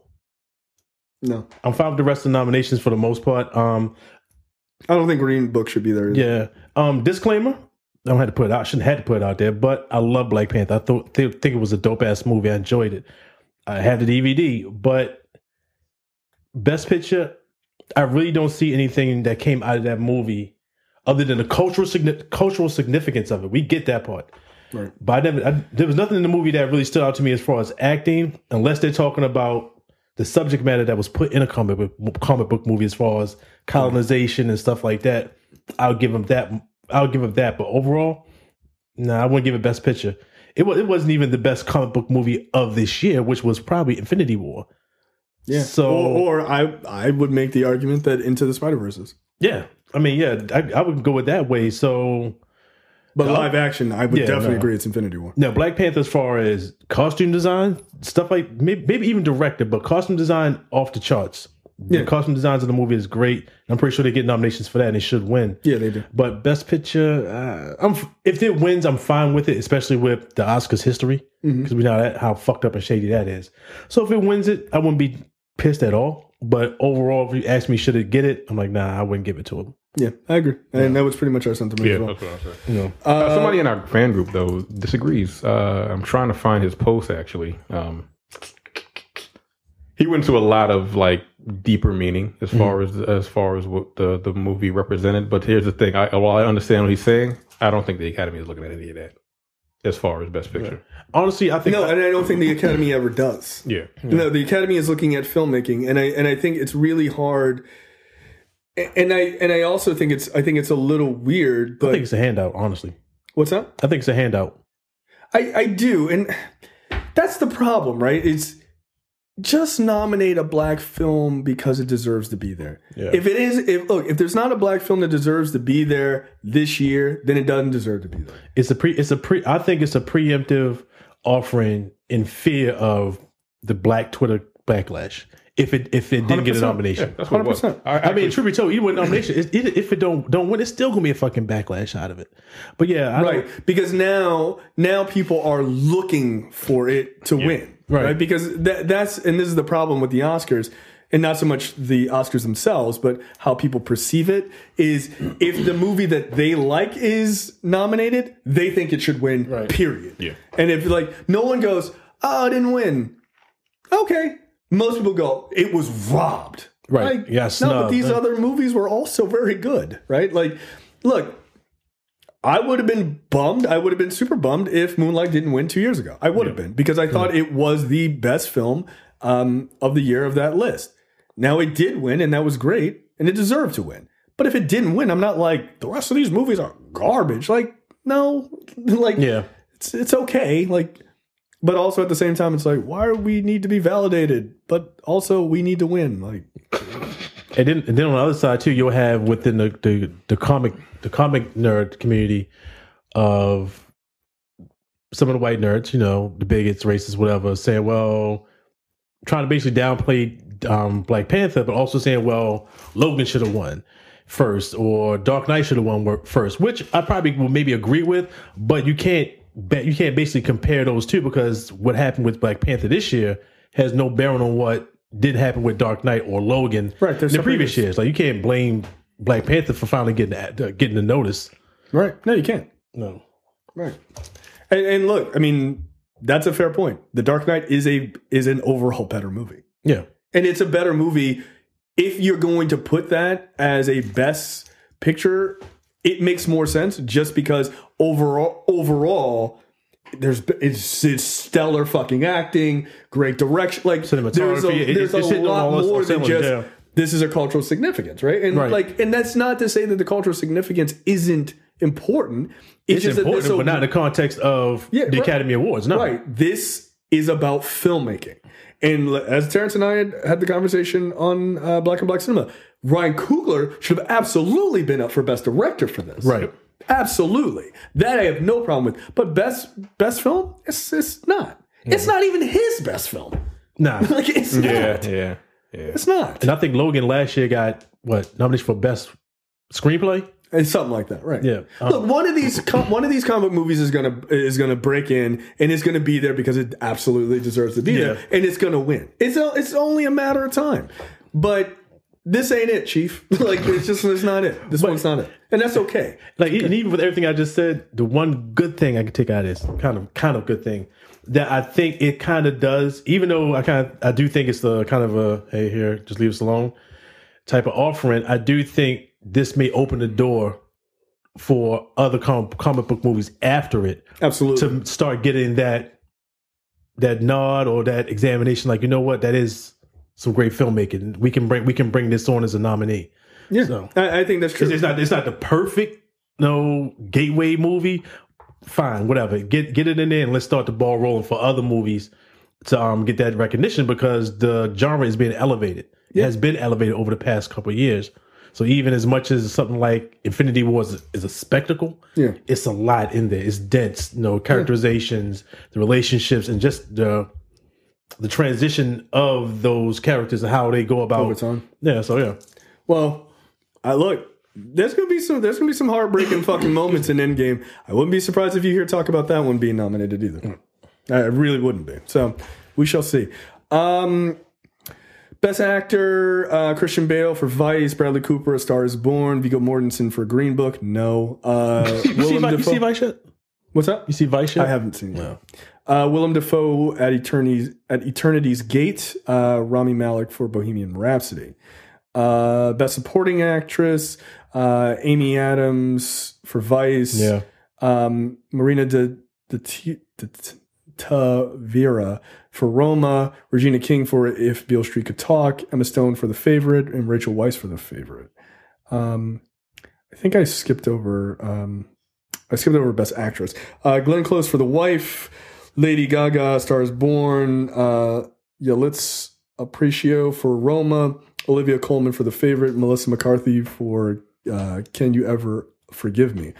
By the way, I want people to notice something. Notice that actresses and actors from the Best Picture are in the Best Actor and Actress and Supporting Actor and Supporting Actress. Not one from Black Panther. That's how you know a movie has a better chance, right? Right. Because overarchingly, it is the best of all of them. That's the point, right? So you don't see Ryan Coogler in Best Director. You don't see Chadwick Boseman for Best Actor or Lupita or even Michael B. Jordan. Like, they're not around. That should tell you something, right? So to me, that tells me that Roma, Favorite, Vice. Yeah, those are the three that I said. Those are going to be the big battles. Those are the three that I said that one of those is going to win. Yeah. The supporting actor category is kind of stacked. supporting actor. Yeah. Mahershala Ali for Green Book, Adam Driver for Black Klansman, Sam Elliott for A Star Is Born, Richard E. Grant for Can You Ever Forgive Me? I don't know what the fuck that is. I have no idea. That one I don't know about yet. Can You Ever Forgive Me? I don't. But Sam Rockwell, Elliott, and Mahershala. Yeah, for Vice. Look, I'm gonna tell you right now. Squad. I'm gonna tell you right now. Mahershala Ali's gonna get that for Green Book. He gonna get it. Yeah. And look. All you motherfuckers who talk shit about that movie, it's driving Miss Daisy, it's a blah blah blah film and all that other stuff. Look, shut the fuck up because none of you saw it. None of you saw it. Whatever you think of that movie, and that's fine. You can have whatever opinion you want. I don't really give a fuck. I saw it. His performance is fucking stellar. It's stellar. He's damn good in it. He's damn good in it. So, all right, I gotta see this damn. Look, I'm telling you. Look, it's gonna have its controversy. I don't really understand the argument of it's a white savior film when he literally hires Viggo Mortensen to be his bodyguard. That's the fucking point. He's a fucking opera or like he plays piano going into the South as a black man in the 1950s and 60s. What the fuck you want him to do? He's supposed to be doing judo and shit? What the hell are you talking about? Right, like, it's a white savior. Yeah, that's the story, but that doesn't make... Again, I need people to look maybe a little below the surface of things. Like when you talk about, he's a white savior. Yes, he's literally hired to physically protect him. That's the point of his character. Because actually, in the end, if you're actually paying attention to the movie, the point is Viggo Mortensen is changed by their relationship. You don't need to watch the movie. Saving isn't only physically saving. Yeah, pretty much. I can see that in the goddamn trailer. Right. Like the thing that drives me crazy about like the magical Negro argument or the white savior argument, it's not saving or being quote unquote magical isn't just on the surface level of things. He literally changes Viggo Mortensen's entire character because he interacts with somebody. Which, by the way, no offense to like people in life, that's how people change. Like it is. Right. People have fucking dispositions and thoughts of people, and then they meet other people and they go, turns out I was fucking wrong about that. That was some bullshit. Okay, right. I'm good. That's it. And you could be like, well, they were too, like, it was weird. Like the commentary on that movie was super strange. People were like, well, they're pretending like you can fix racism with civility. Who the fuck said that? Nobody said, like, Two people are allowed to change. Like they're allowed to change. Like it was too nice. Did you want a movie where Mahershala Ali just got the shit kicked out of him for 2 hours? Then you complain about that. Like I don't understand what people want. But again, their criticisms aside, you can have those criticisms. That's fine. But what you cannot say is that Mahershala Ali didn't act his ass off in that movie. He did. He absolutely did. He was fucking great. And that's why I said Viggo Mortensen for best actor. No. Like, he was fine, but it wasn't a best actor performance. It wasn't. No. Mahershala Ali stole every single scene he was in. Every single one. He commanded the fucking screen, as he always does. Which I really need to catch up on True Detective. I watched the first episode. It was really good. Best director, Spike Lee for Black Klansman. I'm good with that. Whatever. Powell Pelikowski. Thank you for Cold War. Yorgos Lanthimos. Lothario. I don't know. Yorgos. He said call him Yorgos. Young Lanos. I feel like the favorite's gonna win. There's way too many nominations for this fucking movie. It's got a lot. It's like fucking 9. And Alfonso Cuarón for Roma and Adam McKay for Vice. That's what I'm saying. Cuarón is a fucking... He is a director's director. Like that dude makes like films that will last the test of time. Like he just does. Like he did Gravity. Yeah. Like Gravity is a fucking not a slog to get through, but Gravity is a fucking adventure. Like I was like, we made it. I wish I would have seen that in the movie theater. That's a theater going experience. Like when she walks out of the water, like that moment at the end where it's like literally like man making his first steps, which I thought was kind of a cool thing. I felt the relief that she felt. I was like, damn, me and you, Sandy, we made it. Like, yo, that was mad crazy, right? Like, wow, I'm glad we came together to make it here. Like, nigga, you didn't do anything. I'm like, you're right. I didn't. I was scared though. I was scared for you. Your fine self. Best original screenplay, First Reformed, Last Viewed. I never heard of it. Green Book, Roma, The Favorite, and Vice. Best Adapted Screenplay, The Ballad of Buster Scruggs. No. Black Klansman, Can You Ever Forgive Me, If Beale Street Could Talk. To go back real quick, I think Spike might get that for Best Director. I do too. Yeah. I do too. I think because Corona, I think, already has a Best Director. I think it may have been from Gravity. I think so. Again, rightfully deserved. I think they may finally give him his Best Director. And it's fucked. I think it's deserved. It's overdue like shit, but I think it's deserved, especially with it's not like Black Klansman doesn't deserve the thing, but it sucks because at this point, he should already have two. Yeah. He should already have two. Best cinematography, we won't go through that one. Best animated film, let's get real. We know.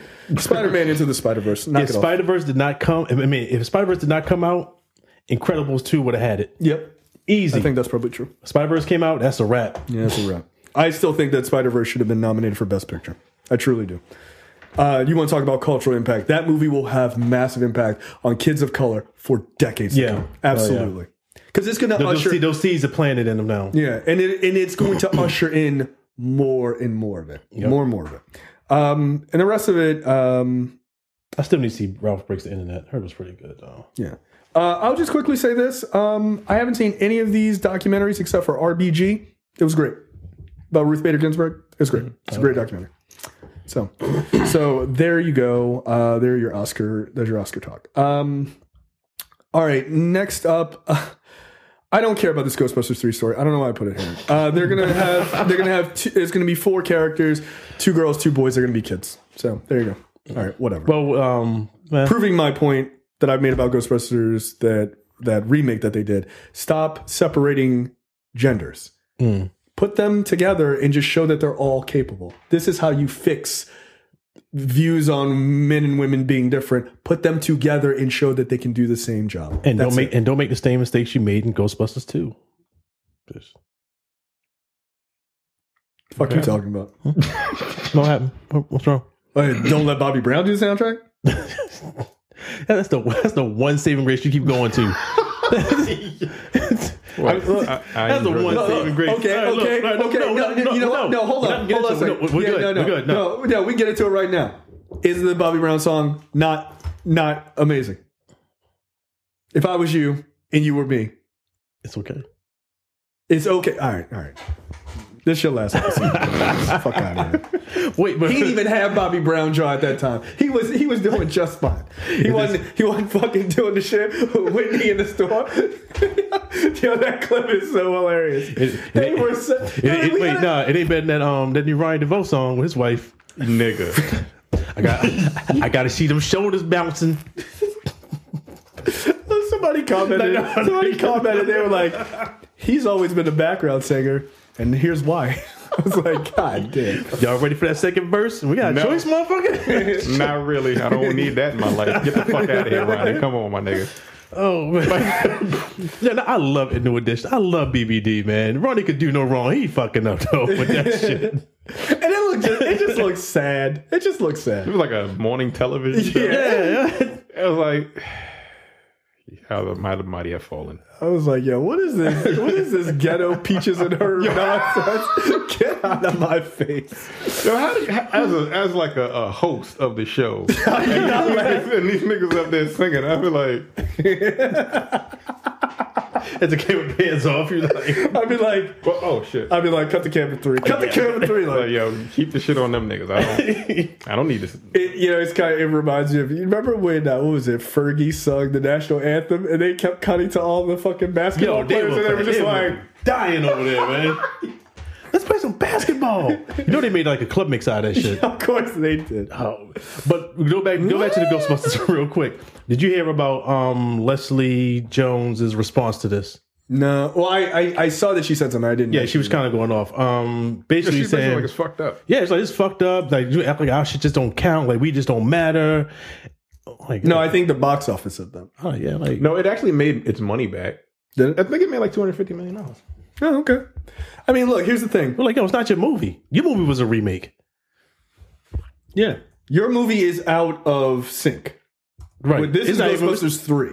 It's not even it's not even in the same universe. And if anything, which was, by the way, was Paul Feig's fuck up. It should have been. And Paul Feig is good as a director. I don't know that shit happened with Ghostbusters. I don't know either. But it wasn't. The trailer didn't give me any level of interest. Right, like if anybody should have been mad, it should have been fucking the Reitmans when that shit came out. But I'm sure they were. But you didn't hear a peep from them. Nope. So how are you just going off like you've been on this franchise for the past like 20, 15 years and shit? Right. Like the rug is being taken out from under you. If it made money or made the money they expected, you'd be back in the driver's seat. But it didn't. It made $90 million. What's the budget? 119. Oh shit. Yeah. It made 229. Oh, 90 million profit. Oh, yeah, okay. profit. Yeah, maybe 90 million profit. Okay, all right. So I mean, it wasn't like a blockbuster, but it did fine. Yeah, but the thing is, like, it wasn't really a good movie. Yeah, it just and I don't see.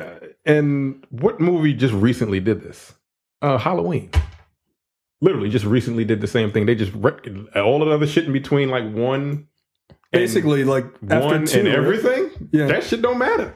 Yeah, this was like a direct sequel to one. Yeah, so, I don't see Josh Hartnett calling in and then like, Halloween H2O. Busta Rhymes is like, what the fuck, my nigga? Hey, yo, Jason. Like, so I don't like. I mean, I see her point, but like, it wasn't hitting. If it were a better movie, like we wouldn't be having this conversation. So yeah. I mean, look, it is what it is. I do like the idea that Jason Reitman is doing it. Right. Yeah. Because he's a damn good director. He's a damn good director. Look, Thank You for Smoking is a great movie. Like, it just is. So it should be. It should be Harvey quippy. Dent, right? What's that? Harvey Dent was in that movie. Yeah, he was. Remember when Aaron Eckhart was like considered a good actor? And yeah, then he did like that fucking I Frankenstein. Or excuse me, the Spanish version, Yo Frankenstein, which is just hilarious. I tried to watch. My wife had gone out of town for work when that had hit the internet, and I was like, "Yo, I don't like myself today. I'm gonna watch Yo Frankenstein." Hey, Yo Frankenstein, and I watched arguably 14 minutes, and I was like, well, that was enough. I was like, yo, Aaron Eckhart, you were Harvey Dent, my nigga. Like, what happened? What happened? Yo Frankenstein. Was Busta Rhymes in that shit? No. Hey, Yo Frankenstein. He might as well have been. Yo, it was so bad because it was done in the similar. I think the same guys were involved that did Underworld. No, Underworld. Like, it had that same feel. Like, he had like similar weapons and stuff. It was really bad. Like, it just didn't. I watched the entire thing. I was not. Oof. It was pretty horrible. All right. Last but certainly not least, in movie and TV news, this story. Have you heard this? Yeah. This rumor? I gave up. I don't even care, to be honest with you. Oh, I do. I care. The New Mutants movie has possibly been delayed again. And this is all rumor. It's all rumor. Look at all these rumors. But the talk is that it is possibly getting tossed down to Hulu. They're just going to be like, that shit is going to end up on Redbox. Redbox Studios. Yeah. And the bad part about it, I remember when they first released the first trailer. Yeah, I was like, what? Everybody was like hype, and I'm like, that looks a little interesting, That was an interesting day. Yeah, like Fox, y'all been fucking up, but you know what? Just like look like y'all taking a different turn. I was curious. Yeah. If anything else, and then delays. Like, no new trailer, by the way. I was like, no new trailers. Like, when this shit coming out? I forgot about it. Next thing I heard, it was being delayed, and now it's being delayed again to the point it's about to not even come out. Just don't. Yeah. Just don't. Apparently, from some people that I know in the Hollywood industry, they are talking that it is actually being revamped to be more comedic because the horror stuff is just not working. So it's like a horror comedy. Good luck. Good luck. Just release it. Just put it out now. Who cares? Just put it out now. Just bust that last shot off. Just look. Let this be your final goodbye before Disney comes in, swallows up your little company, and does all of these properties correctly. it's fine. It's absolutely fine. So, good luck. Good luck, Fox, X-Men fans. Your movies are shit. All right, we're going to jump straight down to What the Fuck, brought to you by JTD. Dorian, you are up. All right, let's get it going. Let's see what we got here. Oh, boy. Blue Scorpion. All right. Sorry, I just read shit. Blue Scorpion venom is popular pain medicine in Cuba. Sure it is. One Cuban farmer keeps a scorpion under his hat for a moment when pain strikes. Would that be under his hat? Like when the scorpion strike your ass? It's like, what's the pain? All right. So, all right. Let me see. All right. Once a month for the last decade, Pepe Casanas. Damn, I really can't read tonight. Casanas, a 78-year-old Cuban farmer, has hunted down a scorpion to sting himself with, vowing that the venom wards off his rheumatism pains. His natural remedy is no longer seen as very unusual here. Researchers in Cuba have found that the venom of the blue scorpion, whose scientific name is Rojo. Because I'm not even trying to pronounce that shit. Yeah, fuck that. Romulus Junctions. Right. Whatever. Roscoe Dash. Close enough. Endemic to the Caribbean island, appears to have anti-inflammatory and pain relief properties and may be able to delay tumor growth in some cancer patients. That's kind of amazing, actually. Shit. Okay. Like, that's not even a what the fuck story. That's just kind of a science and tech story. That's like super interesting. Here's the thing. No, I'm not. No, I'm putting a scorpion in your hat. Yeah, I'm not putting a scorpion. No, I'm gonna need you to bottle that and then like I'll inject it or whatever. But I'm not going out to the forest and just laying my hand down and being like, hey, putting some scorpion food on. Fucking scorpion. Like, you got the green one, it just blow your whole shit up. Like, come on, Roscoe. Come on, Roscoe. Me and you, buddy. I'll see you next month. Like, nah. That's great. Wow, that's absolutely insane. All right, Terrence. That was very tame. I need you to bring the heat. Mine was weak. Boom. Researchers suggest eating a side of dirt with your food can help you lose weight. Wait, what? No, it doesn't. No, it doesn't. No, it doesn't. I think we can examine this. No, that's pica, yo. That's a fucking mental disorder. Let me go ahead and read this. Yeah, get into it. Researchers in the University of South Australia. Well, first of all, see, that's how they get you. Nah, whatever. Like, it's Australia. No, that dirt is going to kill you. Claim to have discovered clay materials in a certain type of dirt, which, if consumed with an evening meal, can help soak up fat droplets because it's dirt. From the gut. Obesity costs the global economy an estimated $2 trillion every year, and countries around the world spend even more trying to prevent it. But a recently published Australian study suggests that finding a cure to this modern day epidemic could be as easy as dirt. Right, of course. Literally. Researchers led by PhD candidate Tani Denning were investigating how clay materials can improve drug delivery when they discovered that one of the materials she was testing had the remarkable ability to soak up fat droplets in the gut. The serendipitous discovery immediately signaled Denning that they were onto something big, maybe even a cure for obesity. So there is a cure for obesity. It's called exercise. Maybe even a cure. This is a crazy idea, Terrence. Eating less. I mean, but if you eat less as well as dirt, you just get fucking shredded. Yeah. If you bury yourself into a hole, you'll get 8-pack abs. Fucking idiots. Just eat less. Maybe even a cure for obesity. It's quite amazing, really.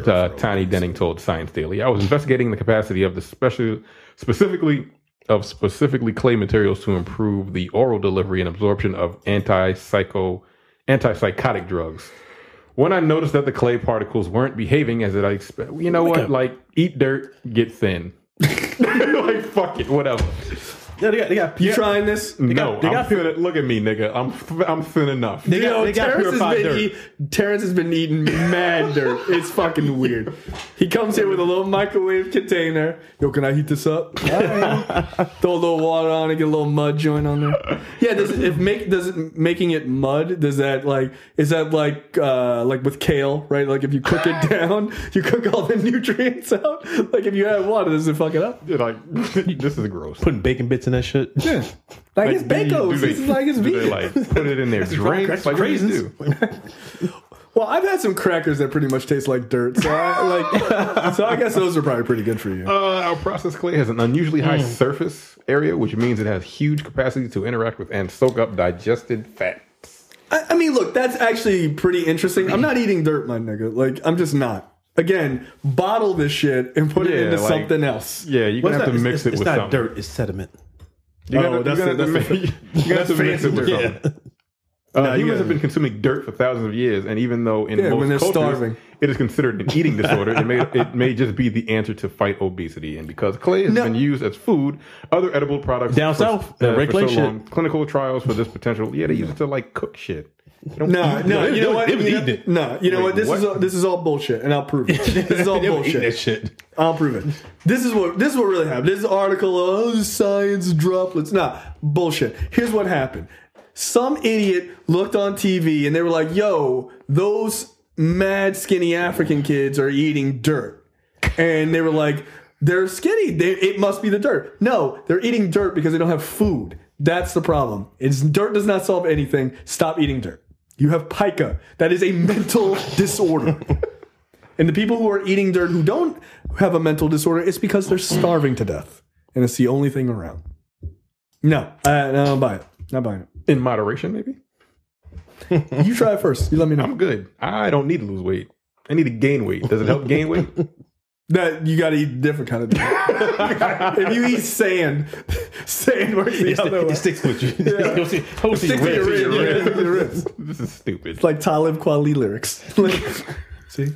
It's deep Kanye cut when he was good in black. Damn. Sad. Booyaka. Yeah, no, I'm not eating dirt. No, I'm just gonna get on a treadmill, dog. I'm good. I'll go look at my fat gut in the mirror upstairs and be like, damn, maybe I should get a little bit. Okay, I have a little bit of dirt like right here. My story is offensive. Piece of shit people who run a Spanish winery invent wine flavored water that doesn't get you drunk. What's the point? I don't drink wine for my health. They do say a glass. One glass. Yeah. After glass one, it's not for my health. A winery in Spain's Galicia region recently unveiled a revolutionary wine-flavored water for douchebags that allows consumers to enjoy the taste of red and white wine without worrying about getting drunk or putting on weight. Well, the question is, does it have alcohol in it? It can't. They have like that. Don't they have non-alcoholic beer? Which, again, I don't know what the fuck the point of that is. It does have some alcohol. It's very, very little. It's very, very little. It's O'Doul's. Yeah, O'Doul's. O'Doul's is non-alcoholic beer? I've never had it. Yeah, nobody with that shit. I've had it. Yeah? Yeah. What is it? Does it taste like a 40? It tastes like a cheap beer. Don't insult 40s, though. Don't do that.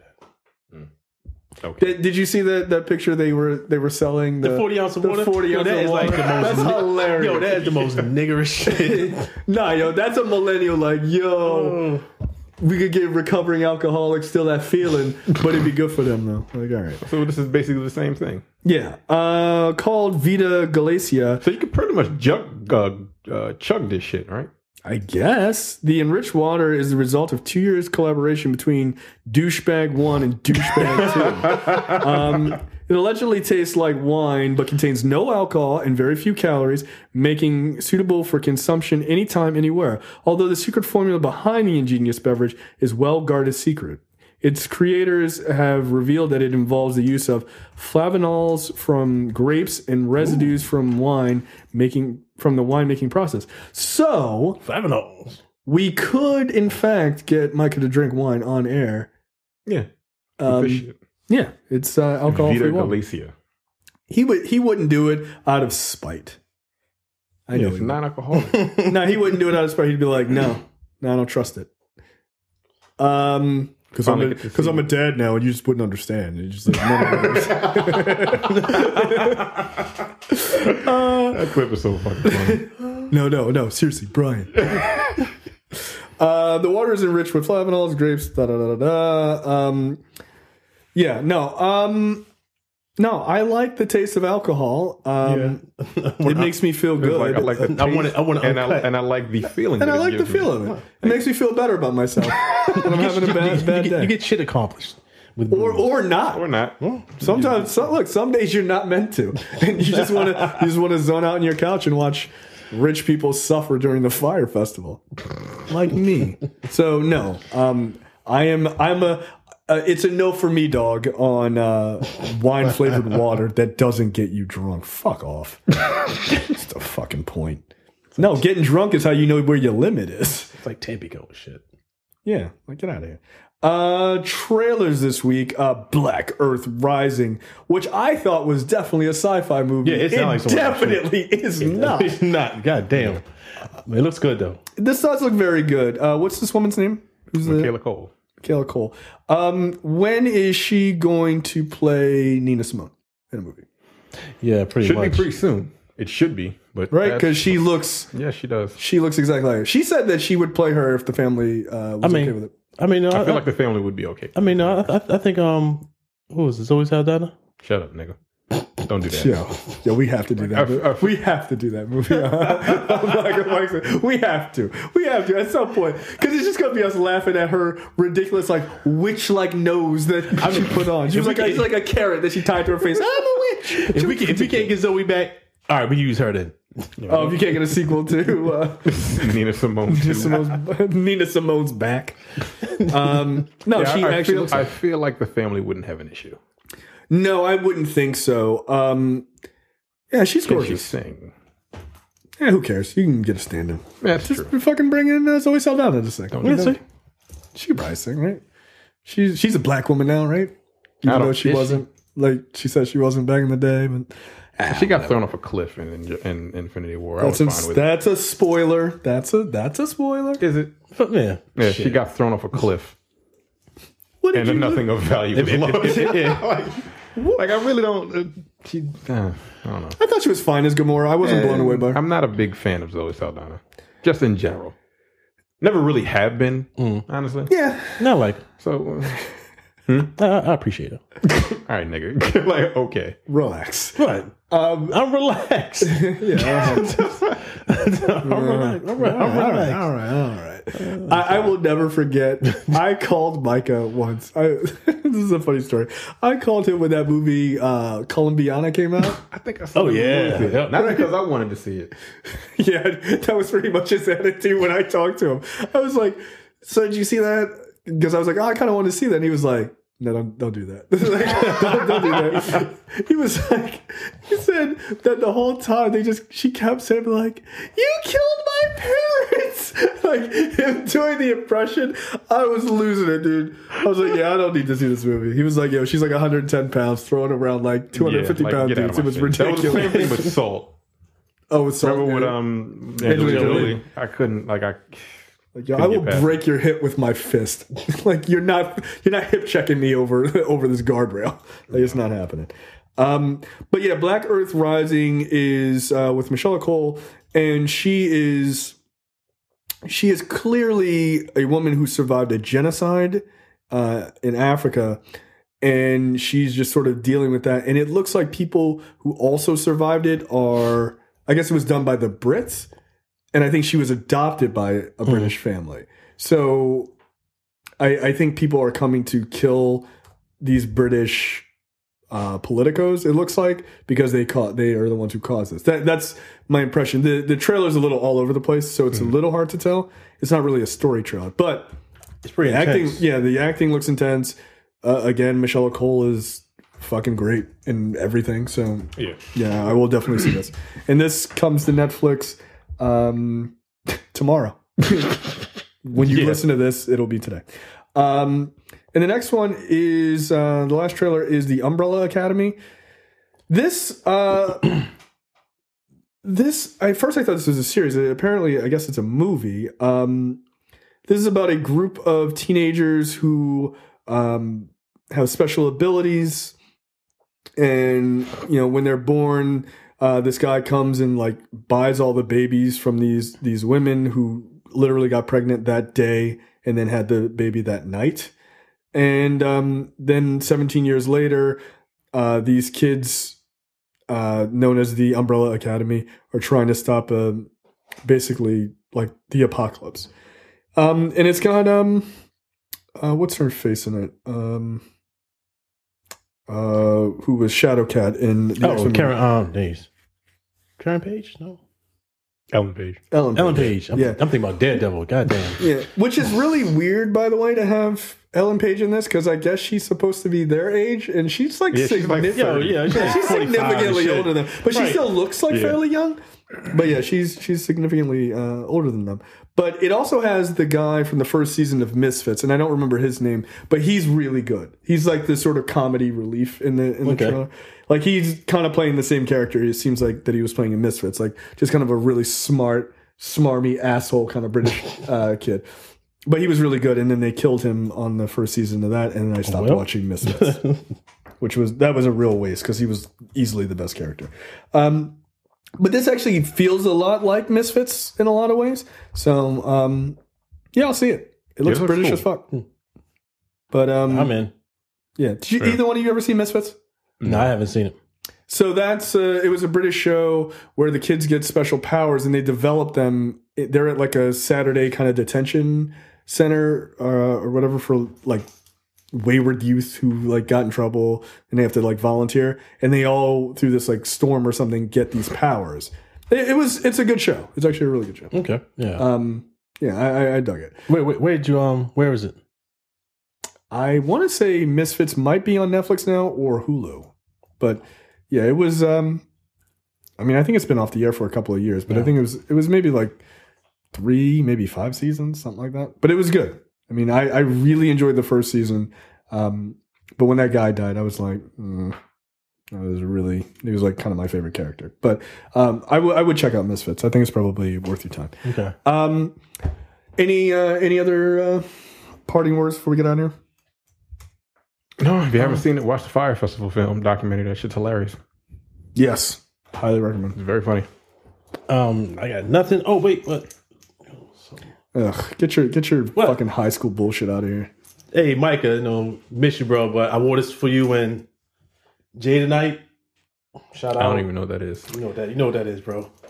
It's the rival high school that we went to because I actually didn't do it on purpose. I just grabbed it like I need something to put on real quick. And so you were like, oh shit, how do I look like the most bitch ass nigga? Damn. You know what? All right, that's how we're gonna end it. All right, we'll see you guys later. Take it easy. Bye. You're watching the Nerdpocalypse YouTube channel. Make sure you click that button to subscribe and check out our weekly podcast where we talk about movie, TV, news, tech, and weird stories from around the internet.